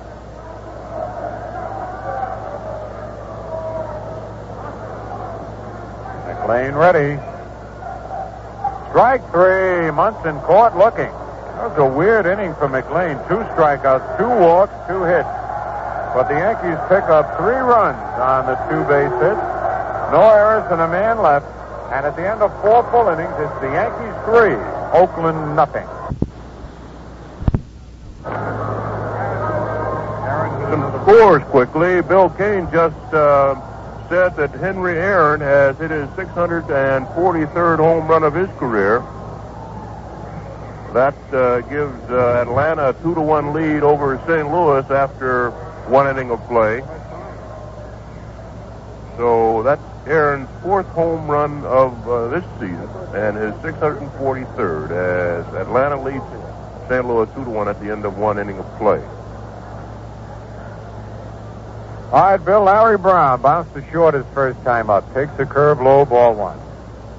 This afternoon, Minnesota beat Boston 3-1. And Kansas City's playing Baltimore, and the Birds have lost 3 straight. Chicago beat Cleveland 7-5 on Rich Allen's 10th inning home run. Richie's 3rd of the year. No score, Detroit at Texas. California beat Milwaukee 3-1. And that's all we have here. Okay, Bill, a 1-1 count on Larry Brown. Mike delivers. It's inside, 2 balls and a strike.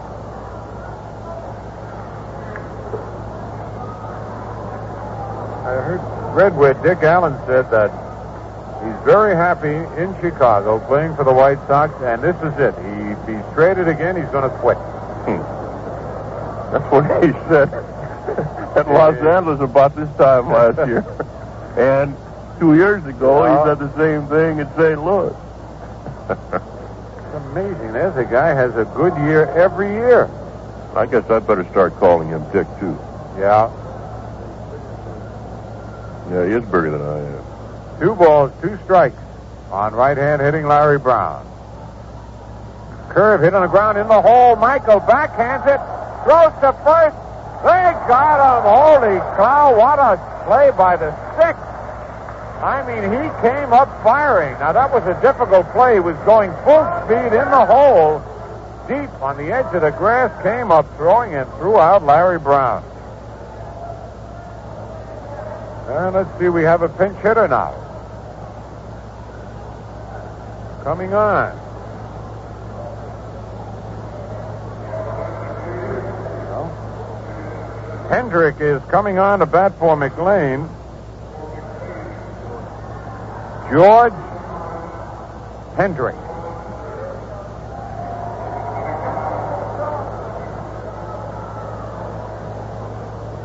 Played with Iowa and Oakland last year. But Iowa batted .333, 21 home runs. Ices one foul. Boy, he whips that bat. He's loose as a goose up there. He looks like Aaron, huh? He gets that bat and wraps it behind his ear. Big right-handed hitter, lean.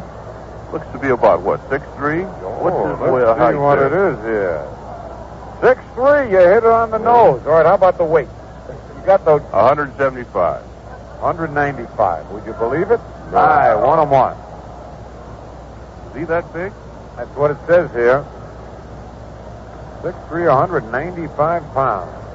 Boy, he is tall. Hey, he looks like Don Clendenin, who used to play with the Mets. Just a little bit. A 1-1 delivery. Broke, ground ball up the middle and back at second. That'll be a base hit. Clock's up with it, but can't make the throw. So the play by Michael now looms even larger. They'd have had runners at first and second. An infield hit. Clark backhanded the ball over the bag, but was going towards left field. Couldn't throw it. That's the fifth hit for Oakland. And now Bert Campaneris hit to the box and bounced out to first base.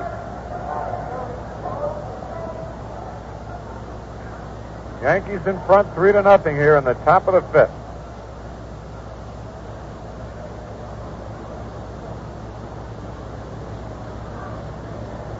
One out.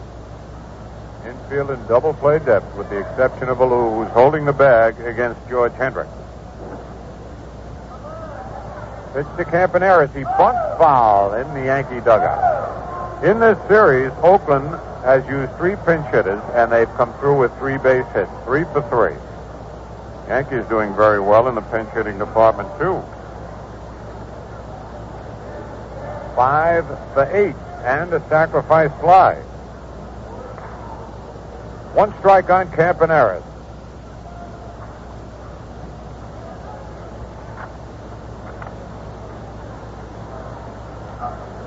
The stretch by Mike. And he was going to bunt again, but this one is low and it's 1-1. Lou and McKinney were charging in that time. Campaneris with outstanding speed. 1 man out.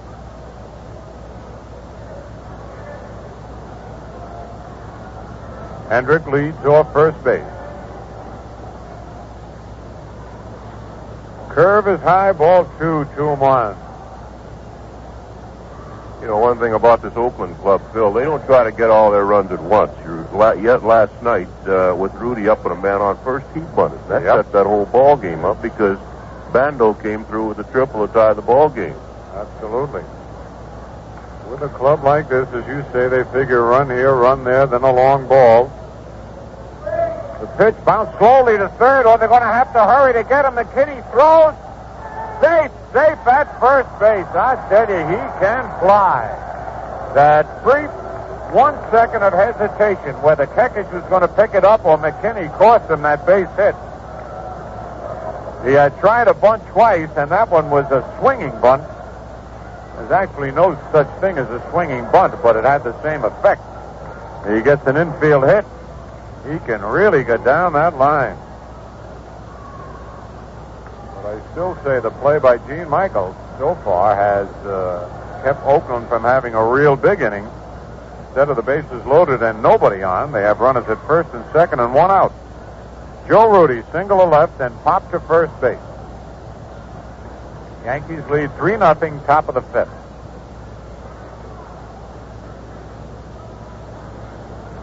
Hendrick at second. Campaneris at first. Stretch by Kekich. Mike kicks, delivers a curve hit deep to left center field, way out there. Roy White is back there, though, and Mercer makes the catch. Both runners could have tagged up in advance, but they didn't. They played it halfway, and a long drive by Joe Rudy, caught by Bobby Mercer. In deep left center field, the wind blowing from left towards right field held that ball up. That'd have been a home run in a lot of ballparks, but not Yankee Stadium. Reggie Jackson struck out in the first, was robbed of a base hit on a fine over-the-shoulder catch by Horace Clark in the fourth. 2 out and 2 on. Yankees out in front, 3-0.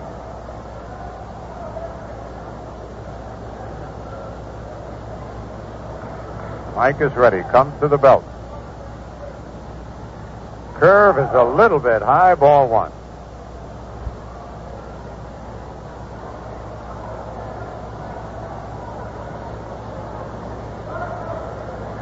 They play Jackson way around towards right. Another curve swing and a miss. 1-1. Jackson does not get cheated on his swing. He really swings hard.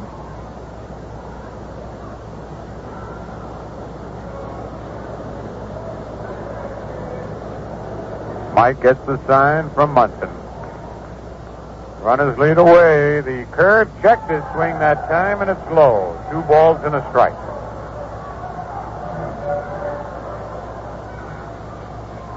Kekich is keeping that ball in good spots on Jackson. Either down and in or down and away.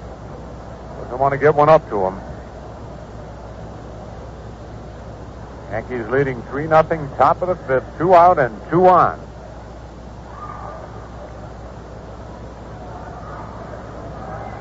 Mike with a long look in. Has the sign. His pitch, swing, and a miss. 2 balls, 2 strikes. And I tell you, he had good motion on that one. He had to have good motion because the pitch was up around the letters. Now, if I were Reggie Jackson here, I'd be looking for that sidearm curveball. He got him on that one the first time up. 2 balls, 2 strikes, 2 out, 2 men on. He'd probably throw the fastball right by him. Stretch by Kekich. He looks. Breaking pitch, and it's low. 3-2. So he did not come side on, but would not give in and throw the fastball. He has not thrown a fastball. He's thrown 5 pitches to Jackson, all breaking pitches. Now the runners will be off with the pitch. 3-2 and 2 out.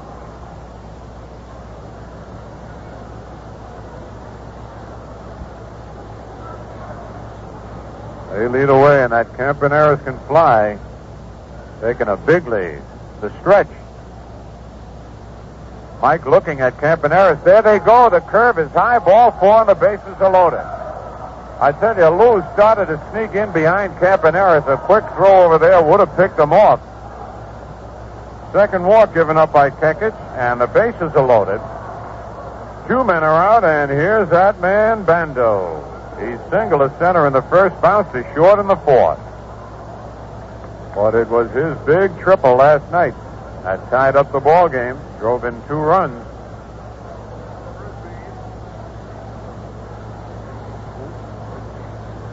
Fred Bean gets up in the Yankee bullpen. Hendrick at third, Campaneris at second, Jackson at first. Hendrick coming down the line, but Kekich not even looking at him, and time is called as Bando has something in his eye. Oh, he's got it out. And we're ready to go.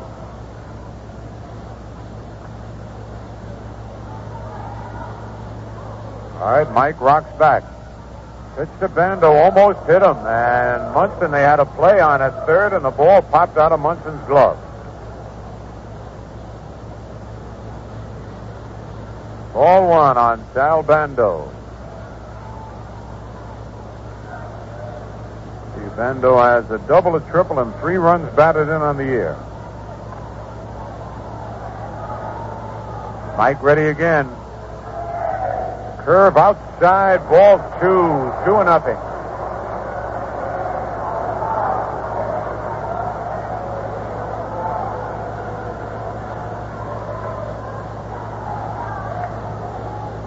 Base on balls cost McLean in the bottom of the fourth inning. The 2-0 pitch. Ground ball hit to third. McKinney is up with it. Goes the clock in time for the fourth play. And that Jackson went at the clock and slid about 10 feet past him, but Horace jumped over him. They get the fourth from third to second, and for Oakland, no runs, 2 base hits, no errors, 3 men left. And at the end of 4.5, it's the Yankees 3 and Oakland nothing. The new pitcher for the Oakland A's is Johnny Lee Blue Moon Odom. Fella from Macon, Georgia. Blue Moon last year had a bit of arm trouble. He did get into 25 ball games, completed only 3. He won 10 games and lost 12 for the Oakland A's. Blue Moon Odom. Had surgery on his right elbow. Was that 1970, Bill? That's rough there. Not too many pitchers come back after surgery on their pitching elbow. Would you like to see this young kid do well? He's quite a competitor.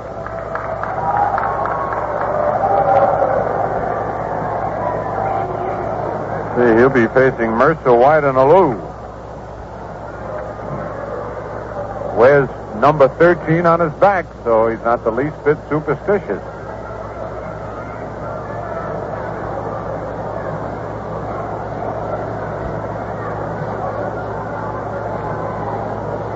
All right, he's ready to go. So Denny McLean worked 4 innings. He gave up 5 hits, walked 3, struck out 1. Check that, struck out 2, and allowed 3 runs. The first earned run scored off Denny McLean this year. Bobby Mercer fly to left and lined a single to right. Yankees out in front 3-0. We're in the bottom of the 5th inning.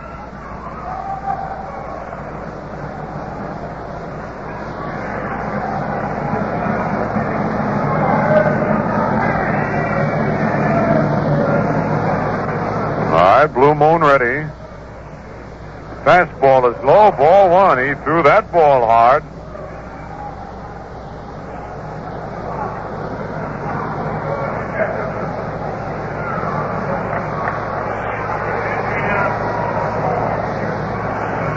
Right-hander into the windup. Fastball outside, ball 2, 2-0. He's cutting the ball loose. Sorry. Yeah, he's throwing hard. Sometimes in weather like this, some pitchers who've had arm trouble worry about it, but this fellow's cutting loose. It's good to see him do that. The 2-0 pitch. Line to right field, curving foul. Boy, Bobby was looking for the fastball, got it. Drilled it deep into the seats, but fouled by about 20 feet. On the big scoreboard, the Yankee RBI leaders, Gene Michael with 7, Bobby Mercer with 5.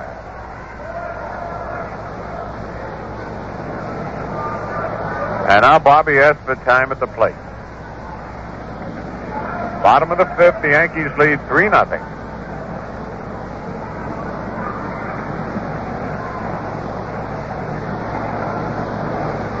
Lined up by Blue Moon. Fastball is low, and it's 3-1.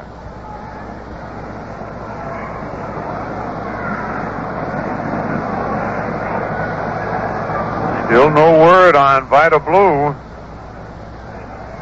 I tell you, the whole league would love to see him sign up. The way he drew people in the ballpark.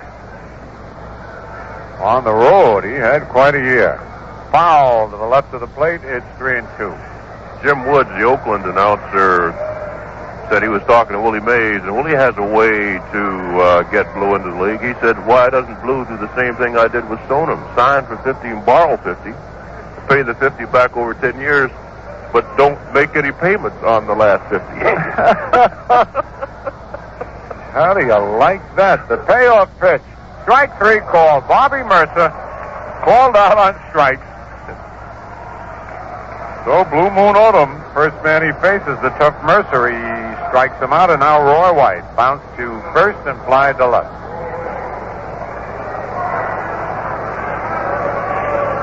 I don't know whether Finley would go for that, though.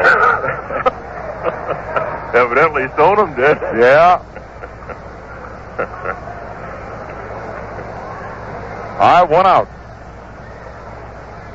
Nobody on. Odom into the windup. Foul out of play. Back in the upper deck. Well, I got to tell you, Bill, played golf today with a fella named Letty, Tom Letty, and he had a hole-in-one. It's one of the prettiest sights and one of the most exciting things you ever want to see. Even for you non-golfers, a hole-in-one, pitches high, and it's 1-on-1. On the longest par 3 hole on our course, he hit a 4-wood, and you could see it all the way. Hit on the green, take 2 bounces, and disappear right in the cup. You ever got a hole-in-one? I got 1 hole-in-1. Oh, and it's something. Low ball 2, 2-on-1. Got to buy drinks. Yes, sir. You got to buy everybody who has played golf or had played that day a drink.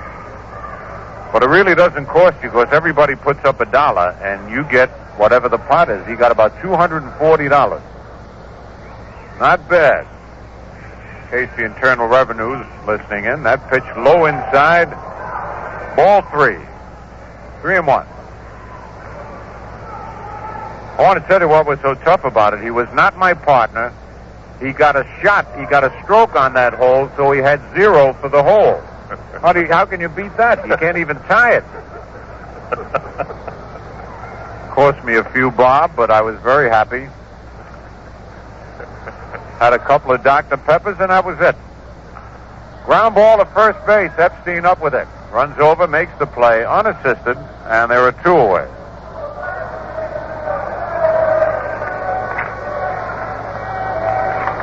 And now Felipe Alou.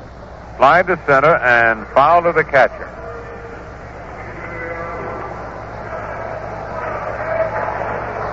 Two out. Yankees in front 3-0. We're in the bottom of the 5th inning.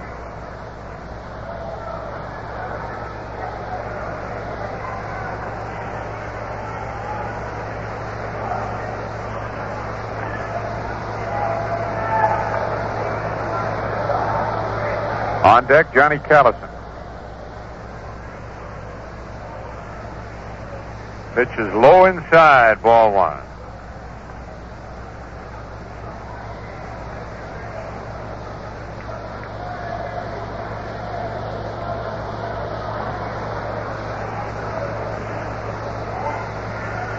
The 1-0 delivery.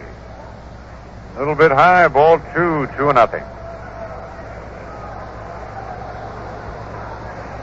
There are some question marks on the pitching staff for Oakland. Blue Moon Odom 1. Dobson another one.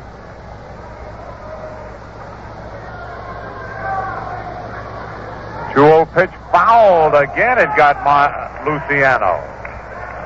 That's 3 times that Ron Luciano has been hit with foul tips. Twice on the mask, once on the chest protector.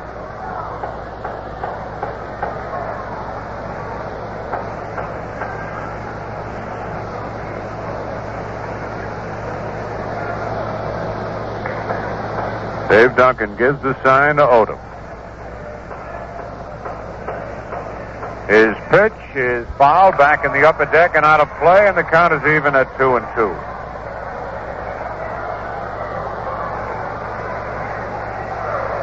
It looks like the Yankees hitters are just looking for that number 1, that fastball, and they're really getting good rips at it. They are. I guess they figure with the cold weather and Blue Moon, as we mentioned before, maybe a little worried. Doesn't want to throw too many breaking pitches.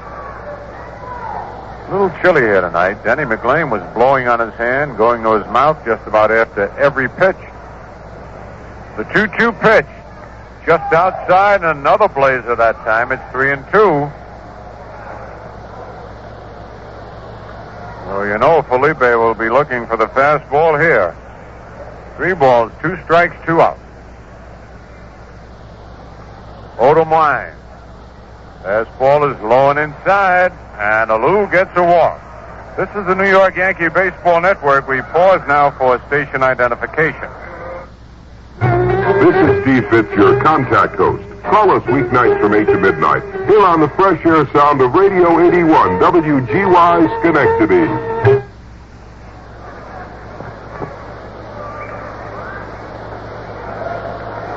Johnny Callison, who started the big 3-run uprising for the Yankees in the 4th inning with an opposite field double, is up there. Johnny also fly deep to center. He's 1 for 2 on the night. Alou leads away. Pitch to Callison. Swing and a foul to the left of the plate. Strike one. Johnny has that right hand. Well, it's stinging a little bit right now. He hit it off the end of the bat. Making a fist.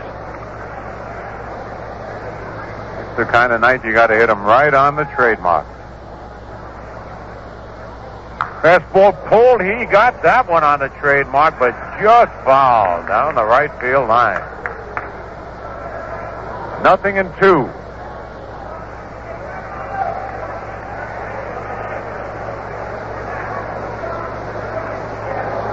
Epstein holding the bag against Alou.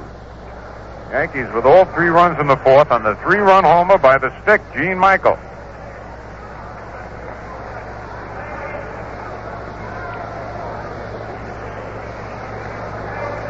Odom leans over to get the sign. Callison now asks for time. Odom ahead of him, 0-2. Now they're ready. Pitch, check swing, foul off the end of the bat. Still 0-2.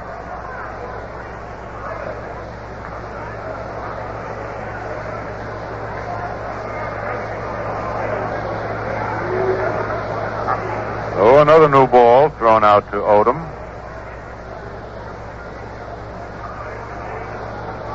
On deck, Rich McKinney.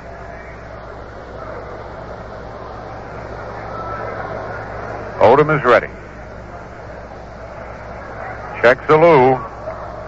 Slow curve, and it's looped in the left field beautifully for a base hit. Alou's around second. He's going to third. The throw comes in at third, not in time. And I want to tell you, that was as pretty a play as you'd want to see. I don't know whether it was a blooper pitch, but it was a high, slow change-up curve. And Johnny Callison just backhanded it like a tennis stroke over Bando's head. You can see the look on Bando's face, Bill. Johnny waited on that ball well and just looped it out there.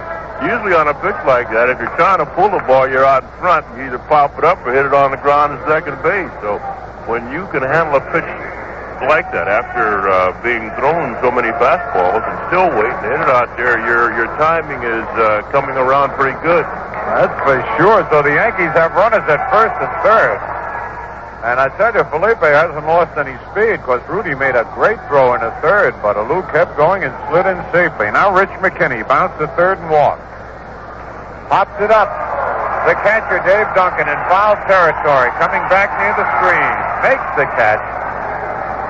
So the Yankees are out of there. No runs, a base hit, no errors, and 2 men left. And now at the end of 5 full innings, it's the Yankees 3 and Oakland nothing. Okay, Bill, and Bobby Brooks lines a base hit to left field. He hit a bullet past McKinney. Roy White up with it, and Brooks is on. Brooks had fly to center and walked before singling sharply to left. That's the 7th base hit for Oakland. It brings up Dave Duncan, who has fly to left and single to left.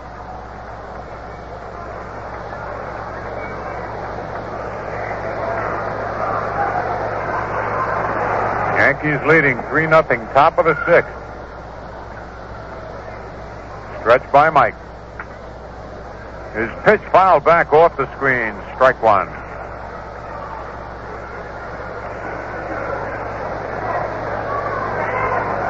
On deck, Mike Epstein. Mike has hit the ball hard twice tonight.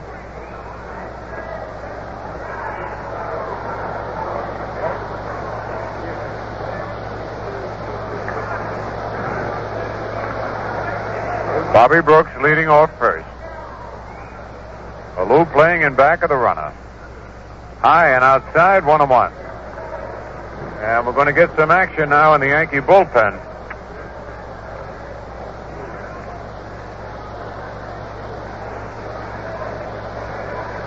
Duncan looks down at Irv Noren, coaching at third. Stretch by Mike. Change-up, hit on the ground at third, could be two. McKinney to Clark, back to first, double play. And Horace Clark hung in there that time with the speedy Bobby Brooks right on top of him and sliding into Horace. Horace got rid of it, completed the double play, and then was knocked down. So this is the new Horace Clark we're seeing this year. Big double play. And there are two out. And the batter now, Mike Epstein, who singled, was cut down trying to steal in the second, and then robbed of a base hit on a great play by Mercer in the fourth.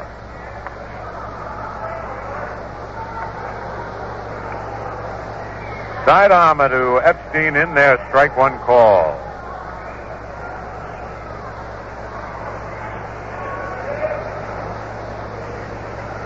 Time is called. Epstein wants Luciano to look at the ball. He does and says nothing wrong with it.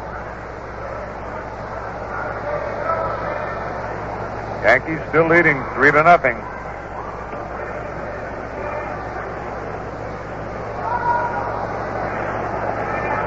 Another side armor, but this one is a little low. Breaking pitch, and it's 1-1.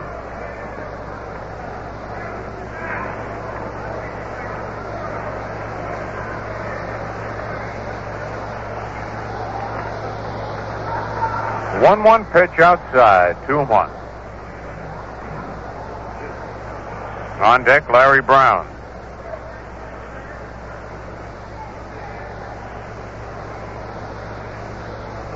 Mike Kekich has been in there all the way. Denny McLain started for Oakland, went 4 innings.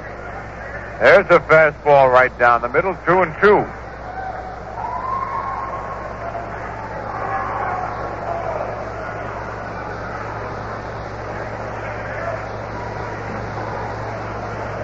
Two balls, 2 strikes, 2 out.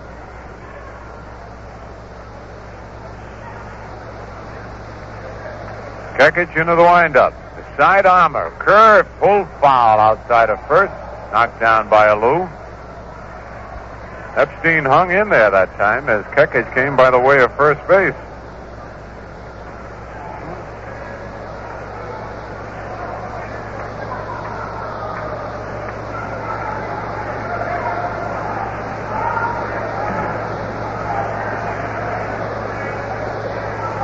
Again, we'll have a 2-2 pitch coming up.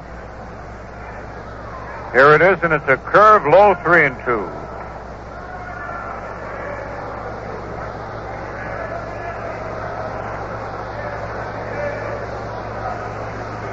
Full count on Epstein.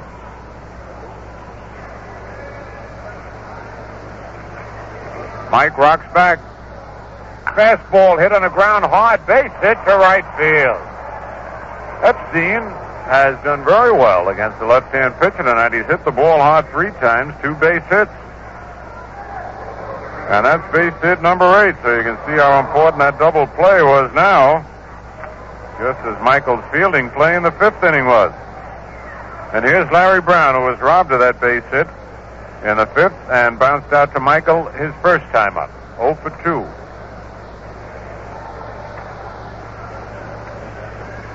Brant Allier is on deck. In the event that Larry Brown gets on, Allier will pinch hit for Blue Moon Odom. There's a pitch in there, strike one call.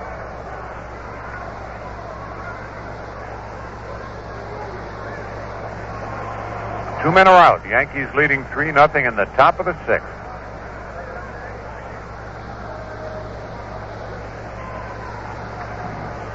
Time is called momentarily. The Oakland bench getting on Ron Luciano, and he's just thrown Dick Williams out of the game, I do believe. Dick Williams really getting on Ron Luciano, and he's been ejected from the ball game.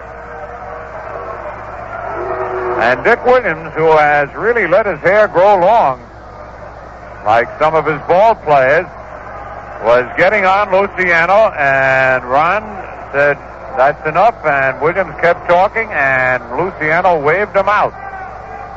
So now Williams comes out to have another say, but it's too late now. He has been thrown out of the game. Trying to get his $25 worth. Yeah. Stays too long, it might cost him $50, though. That's right. Yeah, because here comes Frank Umont. Dick leads. He got a nickel word in, though, before he left. He got $25.05 worth. All right, Bill. So Dick Williams is out of the game. It's one strike on Larry Brown. Stretch by Kekich. Pitch is outside, 1-1.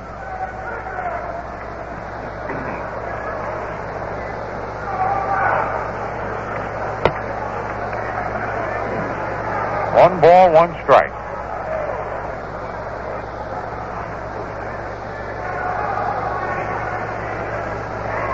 Curve hit on the ground is short. Gene Michael up with it. Flips the clock for the fourth play. Oh, the Yankees with good defense tonight. For Oakland, no runs, 2 hits, no errors, a man left. At the end of 5 1/2, it's the Yankees 3 and Oakland nothing.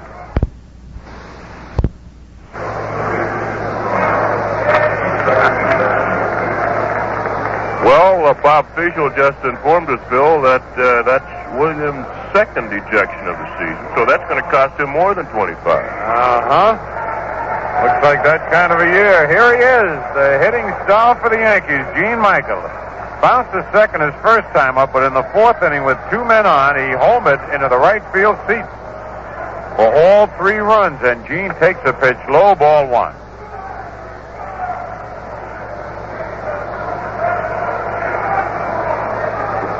Bottom of the 6th, and the Yankees in front 3-0. Wind up by Odom. Outside, ball 2. Odom, when he delivers, kind of falls towards first base.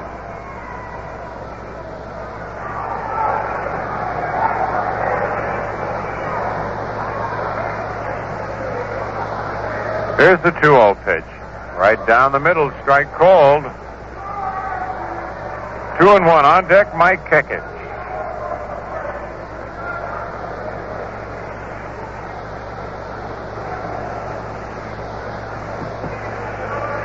Two-one pitch high, ball 3, 3-1.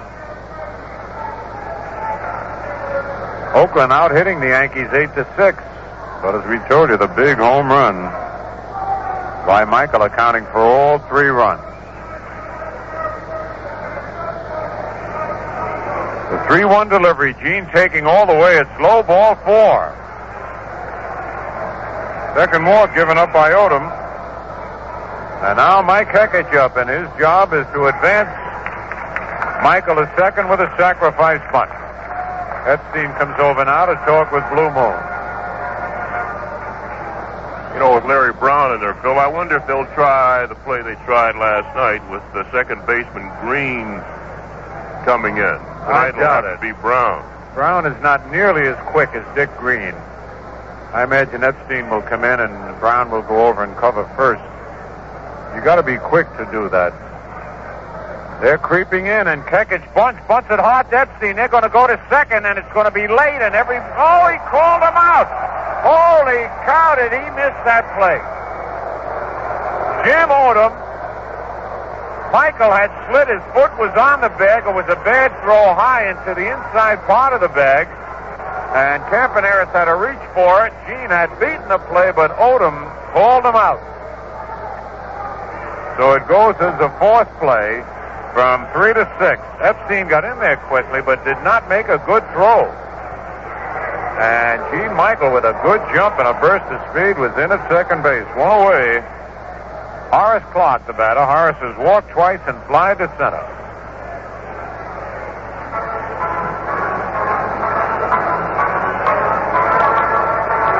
Yankees out in front, 3-0.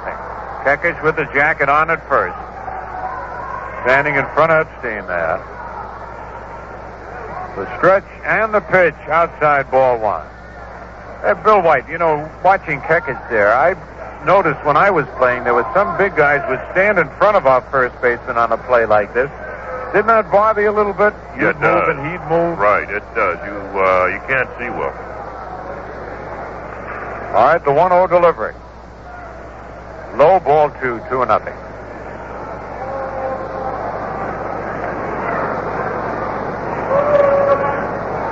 Senior Citizens Day, Saturday at 2 p.m. when the Yankees play the Minnesota Twins. Our first one of the year.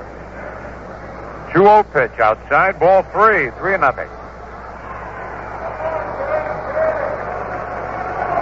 One thing here, Phil, I'm sure Mike wanted to get the guy over to second, but I'm also sure he didn't want to be out there on that base himself standing around in this cold weather. Right, he wanted to get in that dugout where those heaters are and stay warm.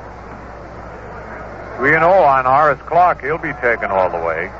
The pitch is right down the middle. 3 balls and a strike. Thurman Munson on deck.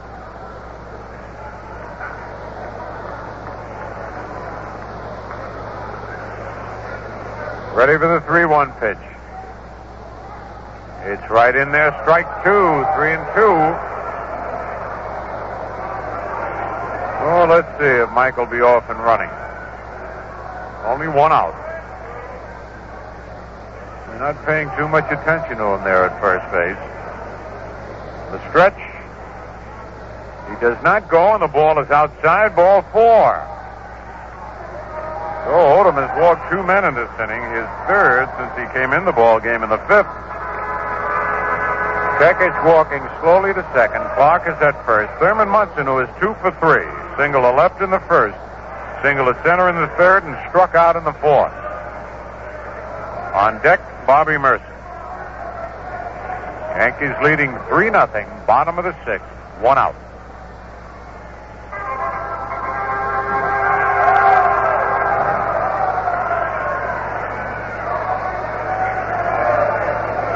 Stretch by Odom.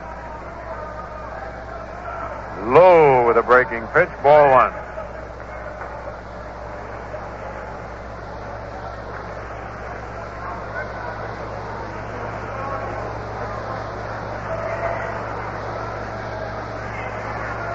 Only 1 out.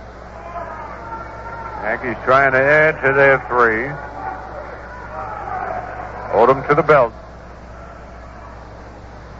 Ball 2. A little bit inside. And now Epstein's going to come over. And Bando started in from third, but Epstein got there first. Little action in the Oakland bullpen.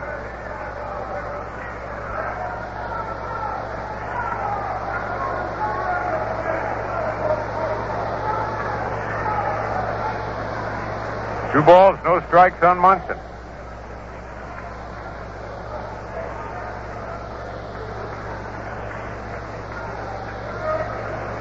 Odom has the sign. His pitch is ball 3.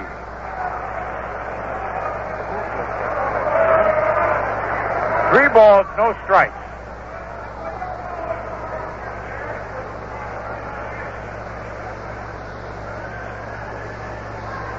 So, Blue Moon Odom in a jam here. He's walked through this inning already, and there's the strike on the inside part of the plate. 3-1. And on the scoreboard, the Yanks wish the Knicks the best of luck at Los Angeles tonight. The first game of that important playoff series between the Knicks and the Lakers.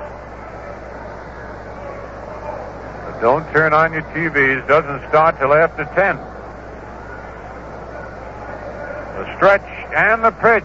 Pop foul back and out of play. 3-2.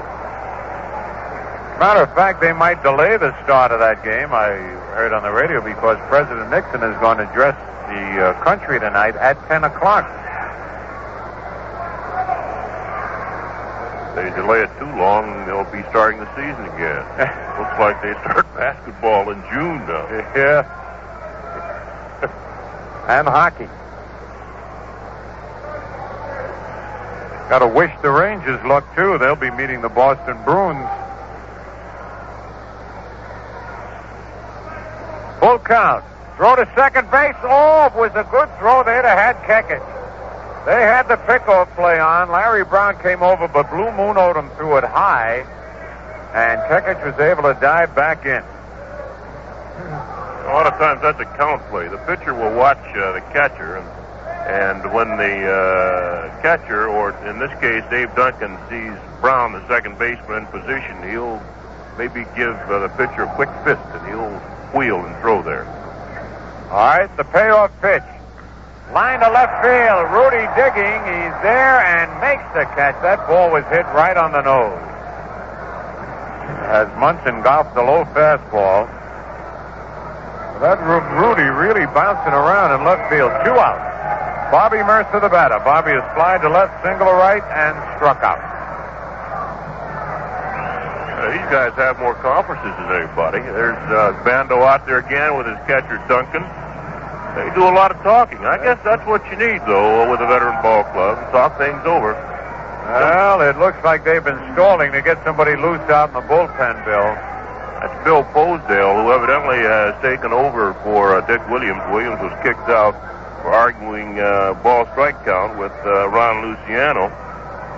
So, Bill Posdale out there now talking to his pitcher, Blue Moon Odom, and looks like they're gonna bring a left-hander in to pitch to Bobby Mercer. Dick Hauser goes out, says something to Mike Kekich. He tells him to be careful down there. Mike almost got picked off. While we're waiting on the new pitcher, let's go over the scores again for you. Minnesota beat Boston 3-1. The winning pitcher was Dick Woodson. The loser, Ray Cope. No score, Baltimore, Kansas City at the end of 3 innings of play. McNally against Del Canton. Baltimore's lost 3 games in a row. Chicago White Sox, behind Dick Allen's 3rd home run of the year and the 10th with one on, edged Cleveland 7-2. That's the Chicago 7th straight win. Texas is playing host to Detroit. There's no score there at the end of 2.5 innings of play. California beat Milwaukee 3-1. The winner Clark, the loser Parsons. In the National League, San Francisco beat Philadelphia 8-6.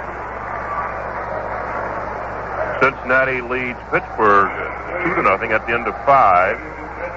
St. Louis leads Atlanta now 8-3 at the end of 3.5 innings of play. Henry Aaron got his 643rd home run of his career in that ball game. Houston leads Chicago, the Cubs 3-2. The Cubs have lost 7 straight, and the Astros surprisingly have won 8 straight. Montreal at Los Angeles, that game tonight, and we have no score on that yet.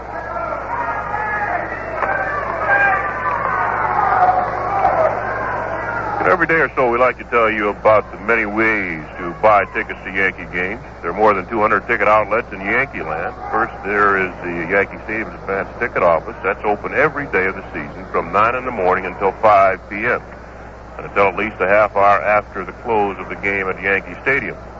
You can also order anytime by mail. Simply send your ticket request, check the money order, together with your name and address to the ticket manager. New York Yankees, Yankee Stadium, Bronx, New York. Zip code 10451. Box seat, $4. Reserve, $3. All taxes included. Same ticket prices as in recent seasons. All right, Philip. Okay, Bill, and Jim Rowland, a big left-hander, comes on to do the pitching. This is his 2nd appearance of the year, has no won or lost record.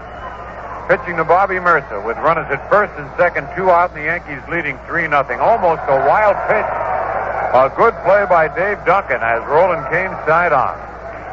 Ball 1 to Mercer.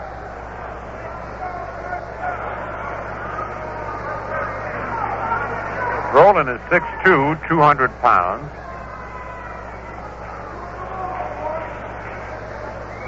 Kekich at 2nd, Clark at 1st, 2 up. To the belt. Pitch low, ball 2. He almost stumbled that time. Fixing the mound out there. On deck, Felipe Alou. Nope, check that, Roy White. Felipe bats after White. 2-0 on Bobby. Pitch by Rowland is low, ball 3. And Rowland wanted that one. 3-0 the count.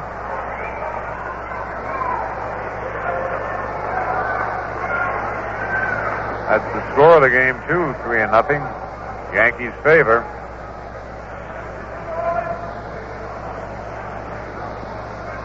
Stretch by Rowland.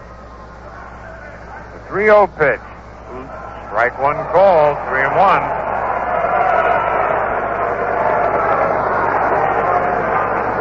Your buddy over there, Irv Norton, is helping Luciano umpire. Look at him. He's got hands up. He's got 2 strikes and a ball. He's got to adjust the opposite. But it's 3-1 here. All right, ready for the 3-1 pitch. Bobby will be ready for that fastball. He hits it deep to right field. That ball's going to be in for a base hit. Bounces in the seats for a ground roll double. And Tekich scores. Clark has to stop and go back to third. And Bobby Mercer in with a stand-up double. The Yankees are out in front 4-0. You know, that's got to be a great feeling, Bill. A new pitcher coming in. He's behind 3-1. And almost 99% sure he's going to come in with a fastball. You're going to get that fastball, and Bobby hung with it and lined it down the right field line. And actually, the ball hadn't bounced in the seats. Bobby might have gotten another RBI because Clark was hustling around second. Yes, he was. All right, 2 men are out. Roy White, the batter. Roy has bounced to first twice and flied to left. Mercer at second, Clark at third. Rowland will take the full windup. Pitch to White, foul back and out of play.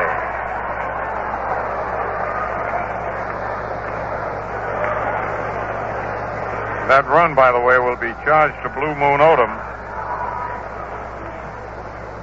Mike Tekich scoring.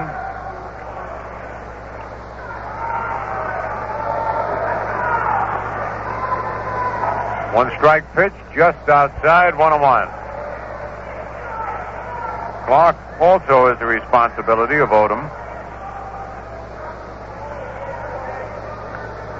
Horace has had 3 walks in this ball game. Remember last year, Horace got a lot of walks. Matter of fact, got more walks than he's gotten in any other year in the big league. Curve looped in a shallow right field. Nobody's going to get this, but it'll go into the seats.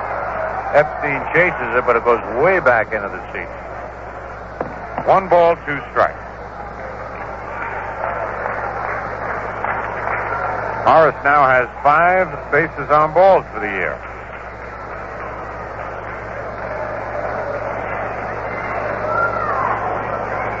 Clark had 64 last year, and Horace is noted as a man who was tough to walk because he would swing at just about anything, but he's really got that eagle eye now.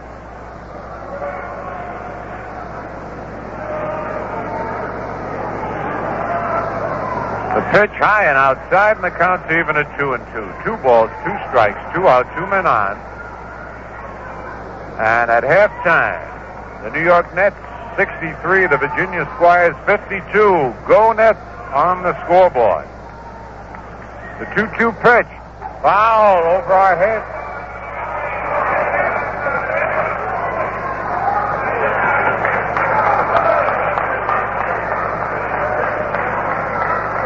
About that, a young boy got that one. Showed me a lot of courage there because it's cold tonight, and that was a solid foul ball line drive. 2-2. Rowland winds. Pitch low and inside. Full count. 3-2.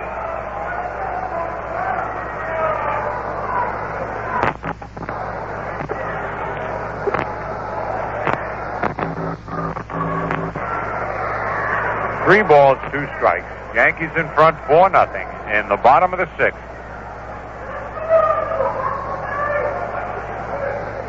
Broken back grounder. The bat goes out to the mound. So does the ball, and Rowland throws the ball to first base, and they got him. But the Yankees pick up a run on just 1 base hit. No errors, and 2 men left. And now at the end of 6 full innings, it's the Yankees 4 and Oakland 0. All right, we're getting ready to go top of the seventh. Before we go to the top of the seventh, though, here is Bill White with a very important announcement. All right, Phil, let's pause now. This is the New York Yankee Baseball Network. Let's pause for station identification.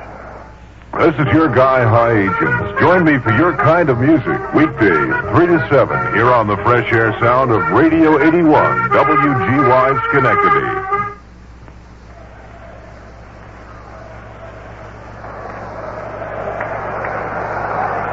As we go into the top of the seventh with the Yankees ahead 4-0, we have a pinch hitter, Frank Messer. Yes, Brett Allier will bat for the pitcher, Jim Rowland. And the A's, as you and Phil mentioned earlier, been very successful in this series with their pinch hitters. A little while ago, George Hendrick had an infield hit as a pinch hitter. The Oakland pinch hitters are 3 for 3 in this series, Bill. All right, Kekich is ready. Deals the first pitch. A curveball, it's too low. Allier from Passaic, New Jersey. Spent the last 2 years with the Minnesota Twins. Picked up over the winter by Oakland. Down low ball. 2 balls and no strikes.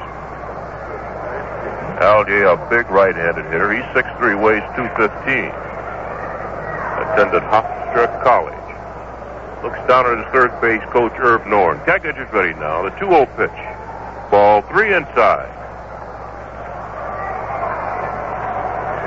It'll be Allier, then Bert Campaneris, the pesky Campaneris, and then Joe Rudy. As we're in the top of the seventh, Kekich has given up 8 hits. Pitch is too low, ball 4. Walked him on 4 pitches. So in this series, the Oakland pinch hitters have all gotten on base. 3 hits now, walk to Brant Allier. Allier not a threat to steal, but Dalu is going to hold him there anyway. The Yankees lead 4-0. The hitter is Bert Campaneris. Campy's been up 3 times. He's 1 for 3. Bounce to the pitcher, bounce to the first baseman. Got an infield single off the glove of Rich McKinney. Kekich stretches. Comes to the plate, too high a ball. Have activity in the Yankee bullpen, Bill. Fred Bean, right-hander, and Rich Hinton, a left-hander, both warming up. Kekich had trouble with Milwaukee in the later innings when John Briggs got him for a home run. So Ralph Houck is going to try to not let Mike go too far. The 1-0 pitch. There's a strike on the outside corner. Ball and a strike. The Yankee infield, Lou is holding Allier there at first. Horace Clark and at second base. Gene Michael at short. They're looking for 2. Rich McKinney's in close at third, looking for the punt. Kekich comes to the belt, checks Allier. He doesn't have a big lead. The pitch. Line drive, base it up the middle. That had Kekich ducking. Allier will hold at second base as Mercer comes up with a baseball, and that brings Ralph Houck out of the dugout. Campaneris did a 1-1 pitch and lined a single up the middle for his second base hit. Brant Allier stopped at second. Now Ralph Houck out talking to Thurman Munson and Mike Kekich.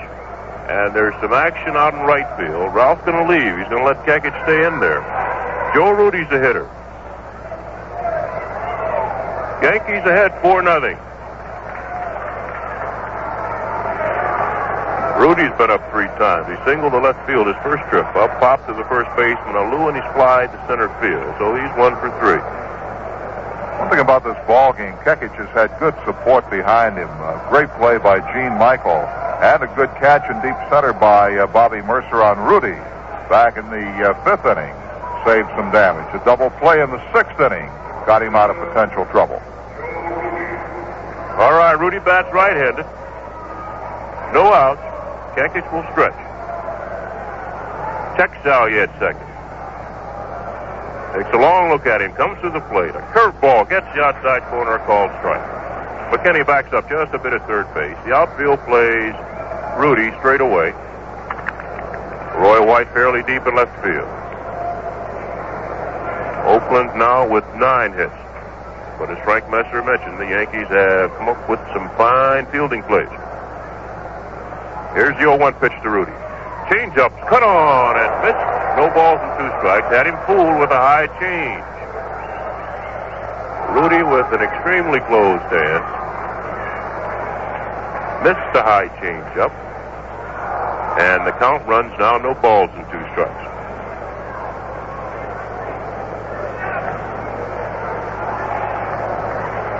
Rudy standing out of the batting box. A lot of pine tar on his bat. Now he's ready. Set left foot up next to the plate. The right foot in the far back corner of the batting box. Now Kekich is ready. Here's the 0-2 pitch. Fastball line to center field. Mercer's back now. Bobby started in. He one-hands the ball. Allier tags at second. He'll go to third. Campaneris was late getting back to first, so he'll have to stay there.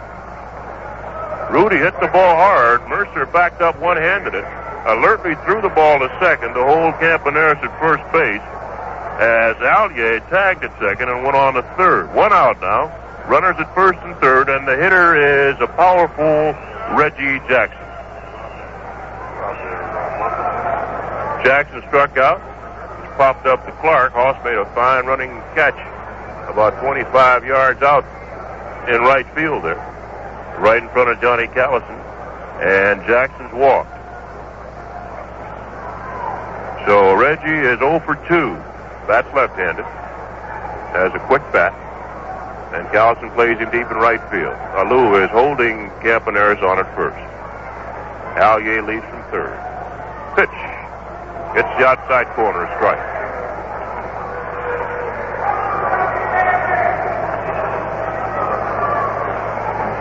Kekich gets ahead of Jackson. They play Reggie to full. Mercer deep in right center field. White in left center and deep. Kekich is ready now. The 0-1 pitch. Swung on, bounced foul outside first baseline. So it's no balls and 2 strikes. Allier goes back to third base. Campaneris first at first. Campy talking to his first base coach, Jerry Adair.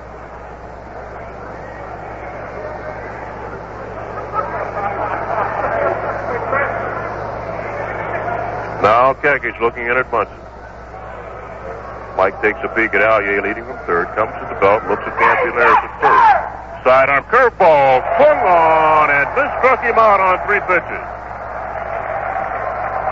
So Kekich picks up strikeout number, 3.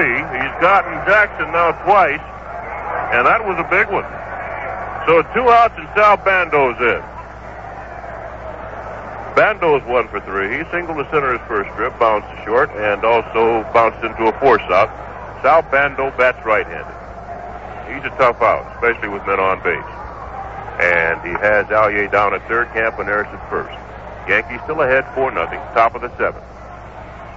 Kekich deals a changeup, too low. And Bando backing out on that change. Sal evidently looking for a ball inside. On deck, Bobby Brooks. Outfield straightens up for Bando. They play him straight away. Clark shades him towards second just a bit. Back on the grass there. 1-0 pitch. Curveball's inside. 2 balls and no strikes. Kekich is struggling just a bit. The count 2-0 on Bando with runners at first and third for the Oakland A's. Now Mike's ready. And there goes Campaneris. Kekich steps off, goes to first base. Campy gets back there. Kekich was in his stretch. Campaneris started towards second. Mike alertly stepped off the bag, off of the mound, and took a couple of steps toward Campaneris. Campaneris stopped, went back, and beat the throw there. Kekich was watching that runner over there at third base, too, to be sure he wasn't going to try to break Allier. Oh, Campaneris still there at first base. Allier at third. 2 outs, 2 balls, no strikes on Bando. Here's the pitch. Too high, ball 3. 3-0. Evidently that worried Mike just a bit. I don't know where Campy was going. They're behind 4-0. But he almost got it off. He almost pulled it off.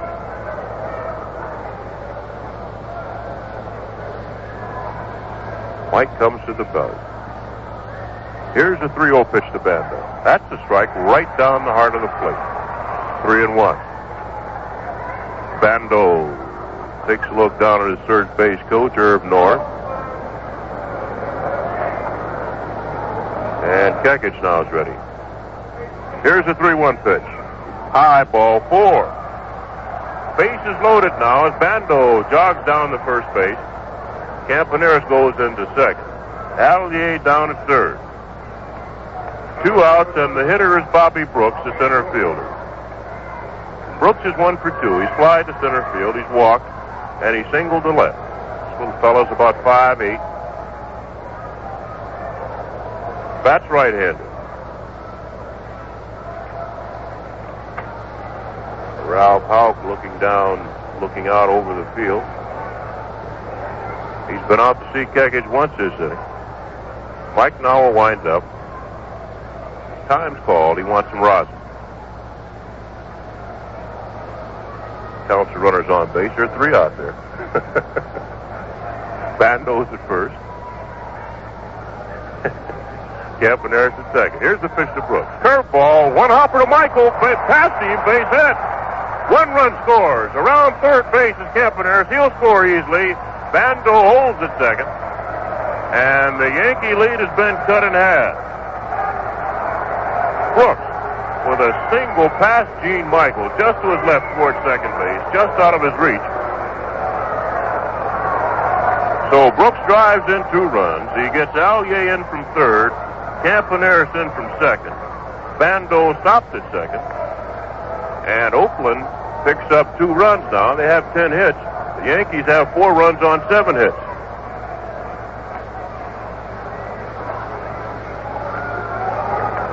Ralph Houck out there again. This time that's going to be all for Mike Kekich.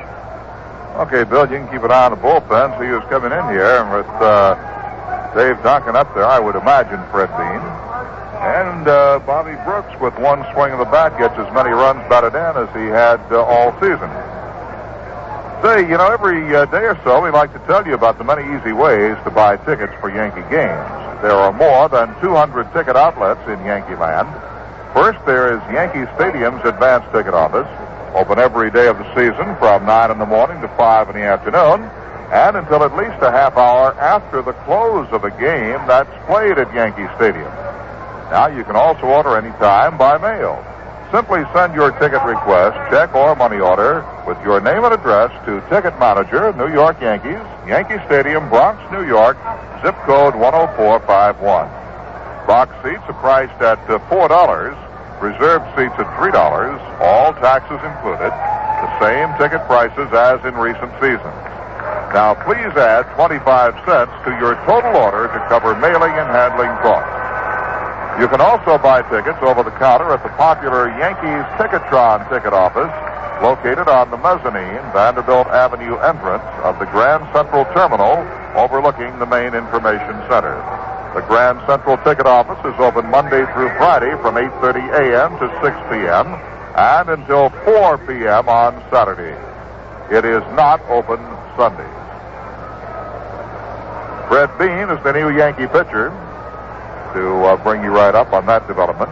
And a reminder, too, that Yankee tickets also are available at all Ticketron offices around the metropolitan area. Call 644-4400 in New York for the Ticketron office nearest you.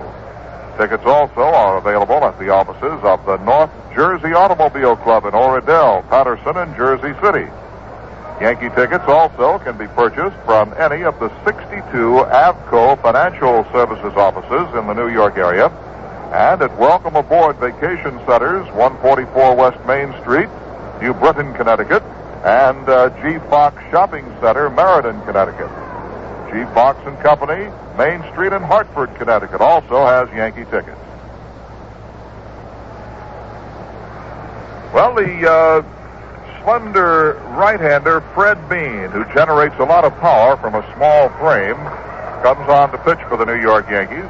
And back to Bill White. All right, Franklin. Bean's in his second appearance for the Yankees. And he'll have to face Dave Duncan. Bando's at second. Brooks at first. Yankees ahead 4-2. 2 outs here with the top of the 7th. Bean stretches. Comes to the plate. A curveball misses outside. Duncan's been up 3 times. He's flied to left field, singled to left, and he's bounced into a double play.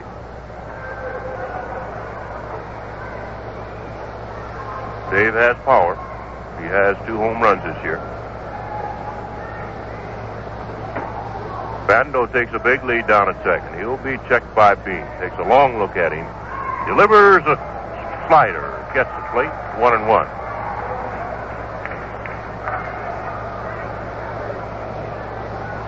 Yankees play Duncan straight away.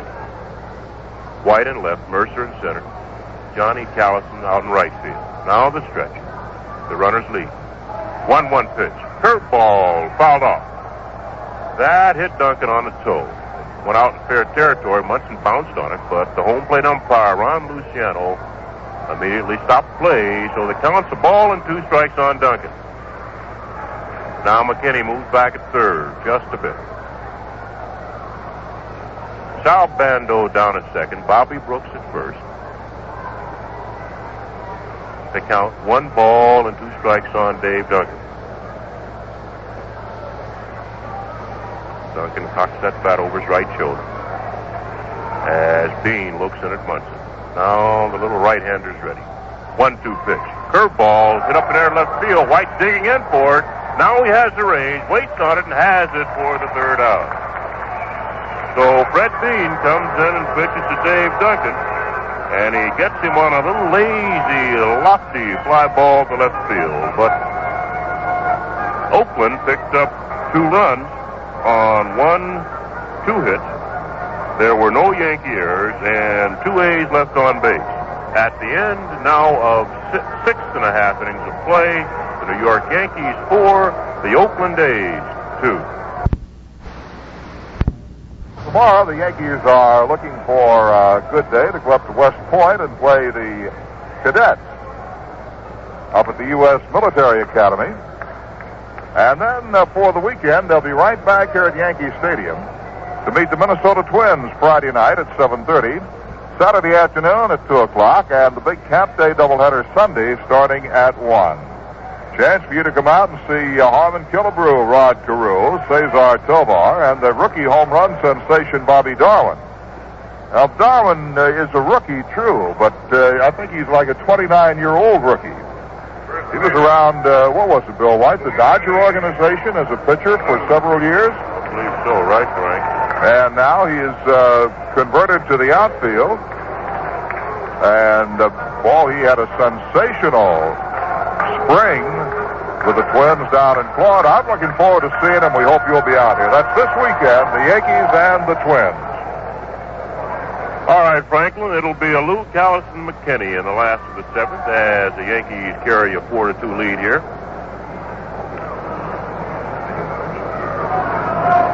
The new pitcher for the A's is Joe Horland, and he misses inside. Joe picked up by the Oakland A's from the Chicago White Sox. Horland was released there just before the baseball struck. 1-0 pitch to a Lou. Popped up in foul territory. The catcher, Dave Duncan's back. He throws his mask down and grabs the ball for the first out. So Lou fouls out to the catcher, Duncan. Horland was released by the White Sox, and there's a little bit of controversy over it.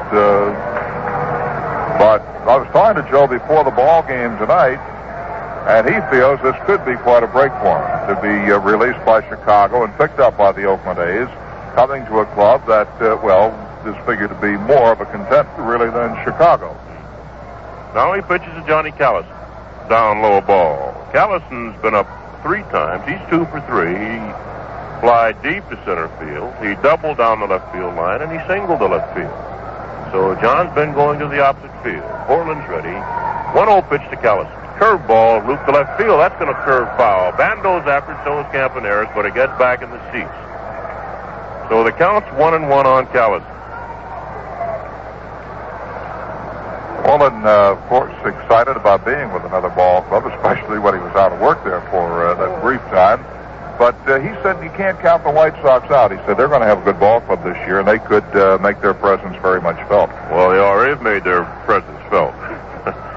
Dick Allen, Wilbur Wood. 1-1 pitch to Callison, misses outside, a breaking ball.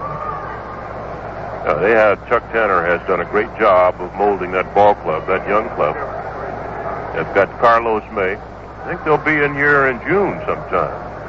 Be able to see Dick Allen on June 13th. 2-1 pitch to Callison, bounced right back to Horland. Pitcher has it. He'll go to first base, and there are 2 outs here in the 7th. Talked about the White Sox, but they won 7 in a row with that 10th inning win today on Dick Allen's home run. So they are moving right along. Go along with that big Bill Melton, the third baseman. Carlos May, who's a good hitter. They're going to be trouble. Unless you got a guy like Wilbur Wood, who you know is going to go out there and pitch at least twice a week, sometimes 3, and win. Here's McKinney. He pops the first pitch up in foul territory. No, it's in fair territory. The first baseman, Epstein, right on the line, and it's called a fair ball, and he has it for the 3rd out. So McKinney pops to the first baseman, Mike Epstein. The Yankees in the 7th, 3 up and 3 down. Now at the end of 7 full innings of play, the Yankees 4, the Oakland A's 2. Ralph Houk makes some changes now as Rusty Torres comes on to play right field, and Hal Lanier will come on to play third base with Rich McKinney and Johnny Callison out of the ball game. Fred Bean on the mound. He came on in relief in the last inning when Kekich gave up a couple of walks, a couple of base hits, and a couple of runs, and he got Dave Duncan on a fly ball to shallow left. So we'll see what transpires here in the last 2 innings as the Yankees try to hold on to and perhaps improve a 4-2 lead, Bill. All right, Frank. Big Mike Epstein's the hitter. Mike's 2 for 3. He's hit the ball hard. Bean gets a curveball too low. Epstein singled to left center field back in the 2nd. He hit a long fly to right center field where Mercer dove and got it in the 4th, and he singled to right field in the 6th. 1-0 pitch to Big Mike, outside and high, ball 2. 2 balls to no strikes. They play Epstein to pull. Torres deep in right field. Bobby Mercer in right center. Roy White deep in left center. Horace Clark now moves back on the grass at second base. 2-0 pitch, outside, ball 3. Beans missed 3 straight times here. On deck is Mike Egan. This guy broke up the ball game last night with a double. Back in the 12th. 3-0 pitch to Epstein. And there's a strike on the outside corner. 3-1. Epstein looks at his third base coach, Herb Norton. Time's called. Now we're ready. Here's the 3-1 pitch from Bean. Fastball is too high. Ball 4. Epstein throws his bat away and jogs on down to first base. And Mike Egan will hit for Larry Brown. Now he's being called back now. Kurt Bleffery's also swinging a bat. Luciano is asking Herb Norton if that's the pinch hitter he wants, and it'll be Mike Egan.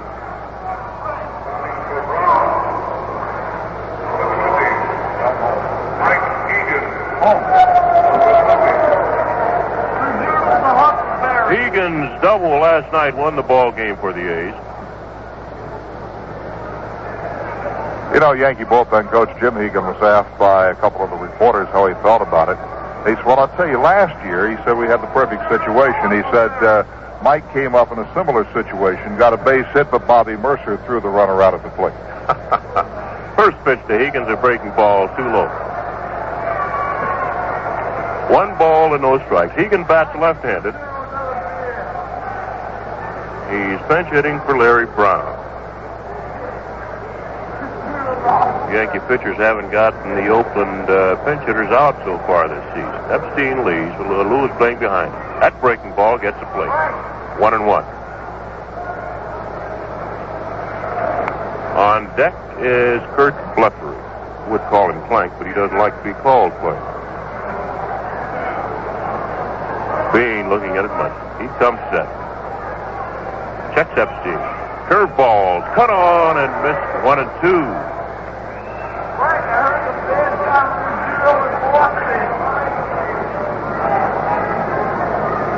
The Yankees have Alou at first, Clark at second, Gene Michael a couple steps from second base there at shortstop, and the third baseman now is Hal Lanier as Bean is ready. 1-2 pitch. Misses outside. Counts even 2 balls and 2 strikes. The Yankees lead this ball game 4-2. We're in the top of the 8th. The A's have 10 hits. The Yankees 7. Now the stretch. Here's the 2-2 pitch. Swung on, bounced foul. That'll be in the Yankee dugout. Counts even 2 balls and 2 strikes.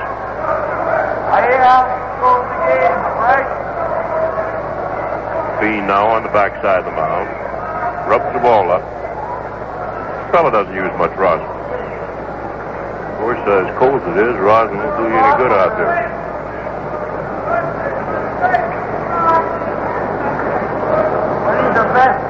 Egan chokes up just a bit on the bat.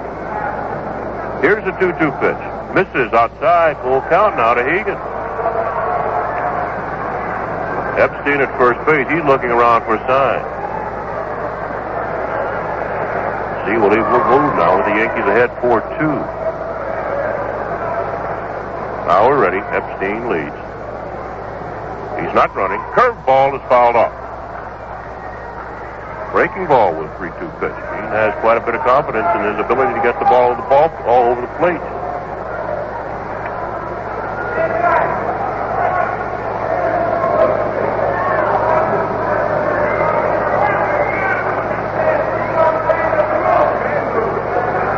Now we're ready for the payoff pitch. There it is. Popped up in the shallow center field. Mercer's after it. Really digs in. Bobby loses his hat, but he has the range now and has it for the first out. This is...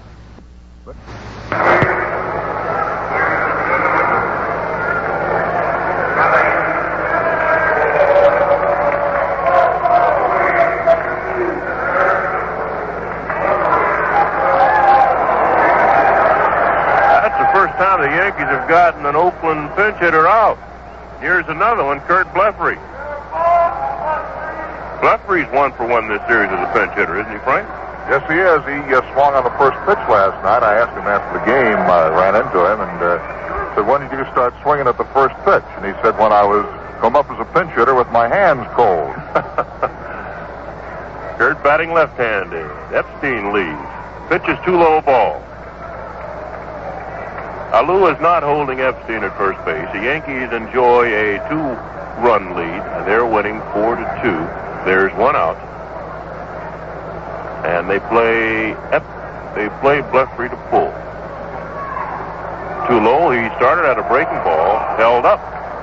2 balls and no strikes. Blefary has always had a fantastic eye for the strike zone. He very seldom swings at a bad pitch. In fact, when he first came up, they tried to get him to. They said he was taking pitches for balls that he could get out of the ballpark. Of course, then they were priming him to be quite a slugger. Here's a 2-0 pitch to him. That breaking ball just misses the outside corner. 3 balls and no strikes. Blefary backs out, looks down at Irv Noren. Noren looks in. He's getting the sign from somebody. Dick Williams has been kicked out of the ball game, but you can be sure he is not too far from that Oakland dugout. Now the 3-0 pitch to Blefary. There's a strike. Drilled right in there. We've heard you and Phil mention earlier, Bill, that Dick Williams would contemplate a trade for either Duncan or Tennis. Now, this fellow Blefary can allow him that luxury. Blefary can go in there and catch for him. Right. Epstein leads from first. The pitch. Curveball, cut on and missed. 3-2. Hey, one thing, that Bean isn't afraid to throw the breaking ball when he's behind. Threw it 3-2 to Hegan. Just threw it behind 3-1 to Blefary and got it over. Now the stretch. Here's the payoff pitch. Curveball swung on and missed. Struck him out. Big strikeout for Fred Bean. That's out number 2. Bean throwing a breaking ball from behind. Got Blefary on 2 straight curveballs. And that'll bring in Bert Campaneris. Campy's having a good night. He's 2 for 4. He's bounced out twice, got an infield hit, and he singled and scored a run back in the 7th. Lanier at third moves in for him. He tries the putt, misses it. And it's a strike. Alou now holds Epstein on. Felipe feeling that he'll have to protect that first base line for a bunt anyway. Might as well hold Epstein there. Lanier in close to third. Outfield straight away for Campaneris. Now Bean comes to the belt. Checks Epstein. The 0-1 pitch. Curveball swung on and missed. No balls and 2 strikes. We're seeing a gutty performance here from little Fred Bean. Bean came on in the 7th, enticed Dave Duncan, hit a little soft looper to White in left field. And after walking Epstein this inning, he's struck out a guy. And now he's got Campaneris with a fastball on the outside corner. So Bean, after walking Epstein, got Mike Egan to fly to Mercer in center, struck out Kurt Blefary. Then he caught Bert Campaneris looking at a third strike, and he gets out of the inning. No runs, no hits, no error. There was 1 walk and 1 man left on base. At the end now of 7.5 innings of play, the Yankees 4, the Oakland A's 2. Well, the Oakland A's need a new second baseman and a new pitcher. The pitcher will be Darrell Knowles, and out at second base, a bit of a surprise to us up here, will be Kurt Blefary. Kurt Blefary playing second. And Kurt Blefary last year did play second base. He had played second base in the minor leagues, but very, very sparingly. I'd say maybe a game or two. It's not a completely foreign position, but it's an unfamiliar one to him, Bill White. Well, Gene Michael will be the Yankee hitter. It'll be Michael, and then Bean, and then Hall Clark. Yankees ahead 4-2. Knowles gets down low a ball. Darrell Knowles, the left-hander, is the 5th pitcher for Oakland. McLean started. Odom pitched an inning and a third. Rowland pitched a third of an inning. Joe Horland pitched 1 inning. Now Darrell Knowles. This ball's hit out in the right field. Should be easy for Reggie Jackson. Fades to his right, waits on the ball, and gloves it for the first out. Dick Williams using his 5th pitcher tonight. He used 4 last night in picking up the 4-3 win. Of course, last night's game went to 12 innings. But this time of year, a manager doesn't hesitate to go to that bullpen because he's got a lot of men that don't get much work in. Here's little Fred Bean making his first appearance. Plate. Knowles is ready. Swung on and missed the first ball, a fastball. Field shifts toward right field for Bean. Bean bats right-handed. And they're in shallow. Knowles over the head. The 0-1 pitch. Misses outside, 1-1. 1 out, nobody on. Yankees lead 4-2 in the last half of the 8th inning. Yankees picked up 3 runs in the 4th. Gene Michael did his first home run of the year. A 3-run job to give them a 3-0 lead. They added 1 more in the 6th. This pitch is swung on, fouled off. 1-2 on Bean. Oakland picked up their 2 runs in the 7th.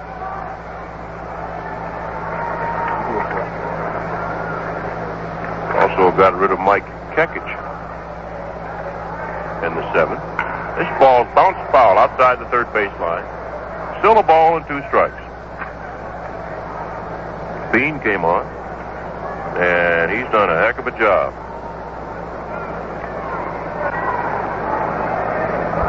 Knowles doesn't like the sign. Now he's ready. 1-2 pitch. Hit up in the air down the right side. It'll be in foul territory, and it'll be in the seats as Epstein and Jackson and also Blefary all down there in the right field corner. But the ball went back 2 seats, 2 rows.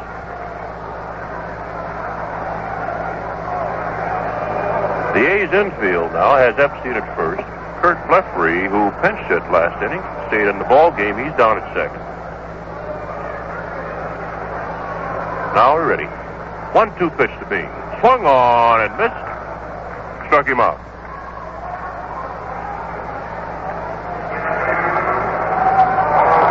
Two outs, and that'll bring in Horace Clarke.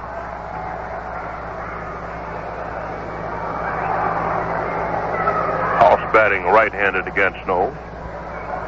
Clark's walked 3 times, so he's only 0 for 1. He walked in the first, popped to the center fielder back in the third, walked in the fourth, walked again in the sixth. Well, has a good eye. He doesn't want to swing the batter. His hands in this weather.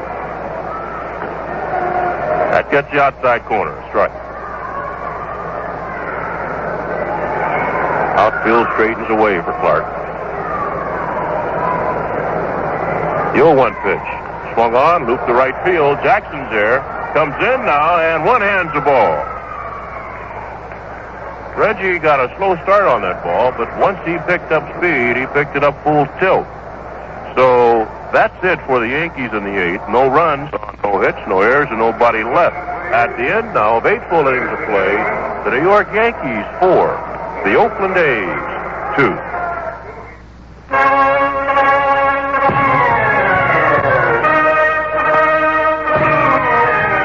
Ladies and gentlemen, in the center ring, the one and only Terry Morris, back with a great twin performance.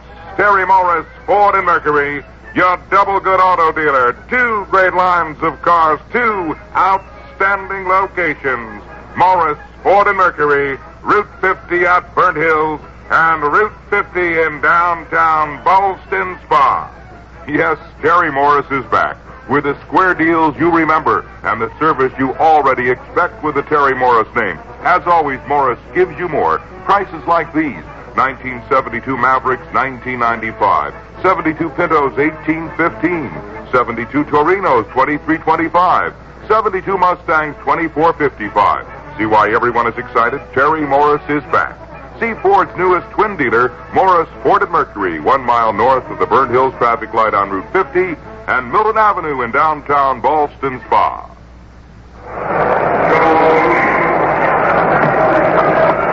Well, we go now to the top half of the 9th inning, and some big men for Fred Bean to face. The heart of the batting order: Joe Rudy, Reggie Jackson, and Sal Bando.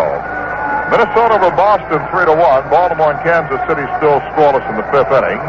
And Detroit scored 5 in the 5th for a 5-1 lead over Texas. California over Milwaukee 3-1, and Chicago beat Cleveland 7-5. And in the National League, 8-6 San Francisco over Philadelphia. The Cincinnati Reds lead Pittsburgh 5-1 in the 7th. And it is St. Louis 9, Atlanta 4 at the end of 5 innings. All right, Frank, we're ready for Rudy. And Bean gets a breaking ball in for a called strike. Rudy's 1 for 4. Single to left field. He's popped to the first baseman and flied out twice to Mercer in center. Joe bats right-handed. Al Lanier's trying to take the bunt away from him. He's in close at third. He bunts to third base. Lanier's in, gloves the ball, goes to first base, and the ball was inside the line, but Alou grabbed the ball, and he and Rudy collided there, and the runner's out. They hit pretty hard. Rudy, the throw was in. Lanier was playing in close. He took the bunt away from Rudy. Rudy bunted anyway. Lanier made a fine pickup, threw inside the baseline, and Rudy ran smack into Felipe Alou. In doing that, he tagged himself. So there's 1 out, and here's Reggie Jackson. That breaking ball gets the outside corner, a called strike. Yankees lead this ball game 4-2, and they're only 2 outs away from a win. Jackson struck out twice, popped up and walked. Then a curveball is cut on and missed. 0-2. Bean with a good breaking ball, good motion. Ball's really dipping. They played Jackson full. Now the 0-2 pitch. Curveball swung on and missed. Strike 3. So Bean, with his 3rd strikeout here, has 2 outs in the 9th, and all he has to do now is get out of tough Sal Bando. Bando singled, bounced out, forced out, and he's walked. So he's 1 for 3. Bando bats right-handed. Dean working quickly. Gets the fastball inside.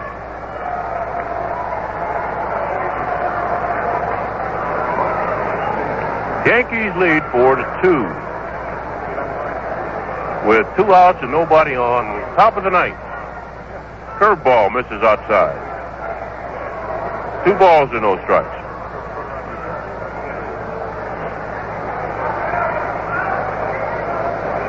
Bobby Brooks in the on-deck circle. Bean looking in at Munson. Now he's ready. Winds. 2-0 pitch. Too high, ball 3. Munson slows him down now. Haulers something out there to him. Bean backs off on the back part of the mound. Rubs the ball up.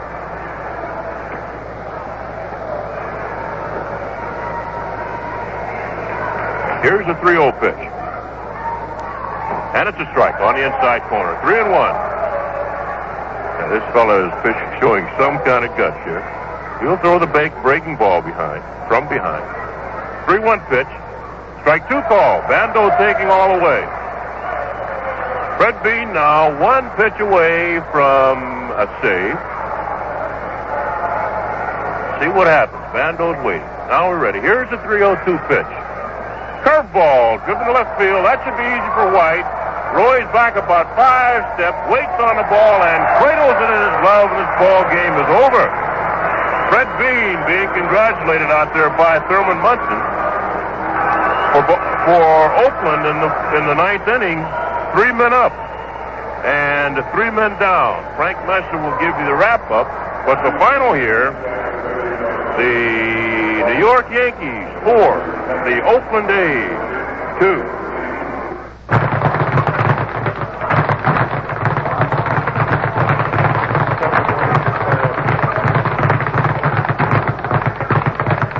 When a man goes a few rounds with a punching bag, he's sure to come up with a powerful thirst.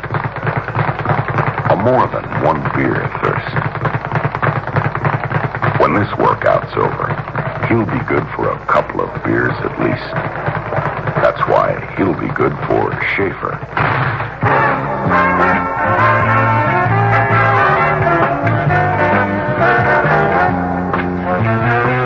Schaefer Pleasure stays first beer smooth, first beer bright, first frosty glass to last. You see, we started practicing on more than 1 beer thirsts back before most brewers even started brewing. And practice makes perfect.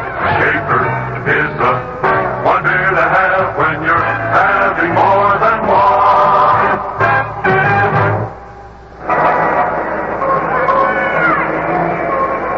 Well, the New York Yankees gain a split with the Western Division defending champion Oakland A's in this 2-game series at Yankee Stadium. Oakland winning last night 4-3 in 12 innings. And the Yankees zipping right back tonight 4-2 over Oakland in the regulation 8.5 for a winning home team. Yankees 4 runs, 7 hits and no errors. Oakland 2 runs, 10 hits and no errors. The win goes to Mike Kakich, making him the Yankees' first 2-game winner. His record is 2-0. And Denny McClain, who started for the Oakland A's, will be the loser. His record is 1-1. And you credit Fred Bean with a save, his first of the year, and this his second appearance for the Yankees. And the Yankees tonight showed offense, a home run by Gene Michael, accounting for 3 of the 4 runs. Bobby Mercer driving in the other run with a double that bounced into the seats in right field. And the Yankees came up with some good defense behind Kakich and behind Bean, especially behind Mike Kakich. And we look to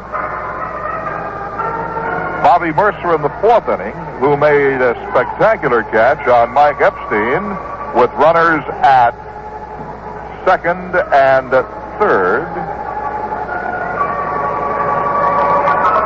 And 2 men out.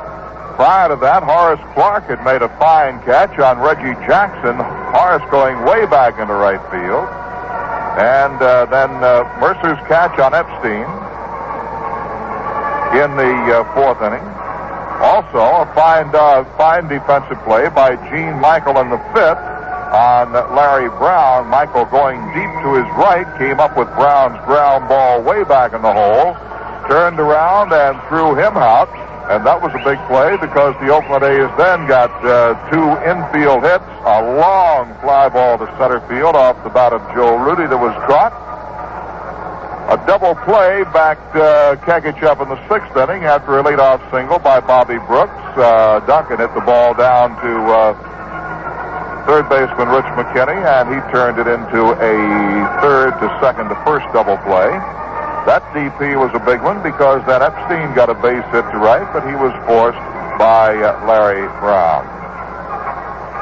The Oakland A's got their 2 runs in the 7th on a combination of a walk to pinch hitter Brent Allier, and then a single by Bert Campaneris, a walk to Sal Bando, a single by Bobby Brooks, which drove in the 2 runs. That single by Brooks brought Fred Bean to the relief of Mike Kekich, and Bean just sort of mowed him down with a combination of curveballs and fastballs. He used the curveball very effectively, gained 3 strikeouts en route to his first Yankee save. And as we said, the Yankee attack featured a 3-run homer by Gene Michael in the 4th. Gene is leading the Yankees in runs batted in with 7 now, getting 6 of the 7 on 2 swings of the bat. A bases loaded triple to beat Milwaukee, and the 3-run homer tonight. Bobby Mercer driving the other run in with a double. Mercer had 2 hits, and Thurman Munson continued his hitting streak through 8 games with a couple of base knocks. Well, that's it. The Yankees win it. And the final score once again here at Yankee Stadium was the New York Yankees 4 and the Oakland A's 2. And now this is Frank Messer speaking for Phil Rizzuto and for Bill White, for our producer and statistician Bill Kane, and for engineer Frank Steele, saying so long from Yankee Stadium in New York.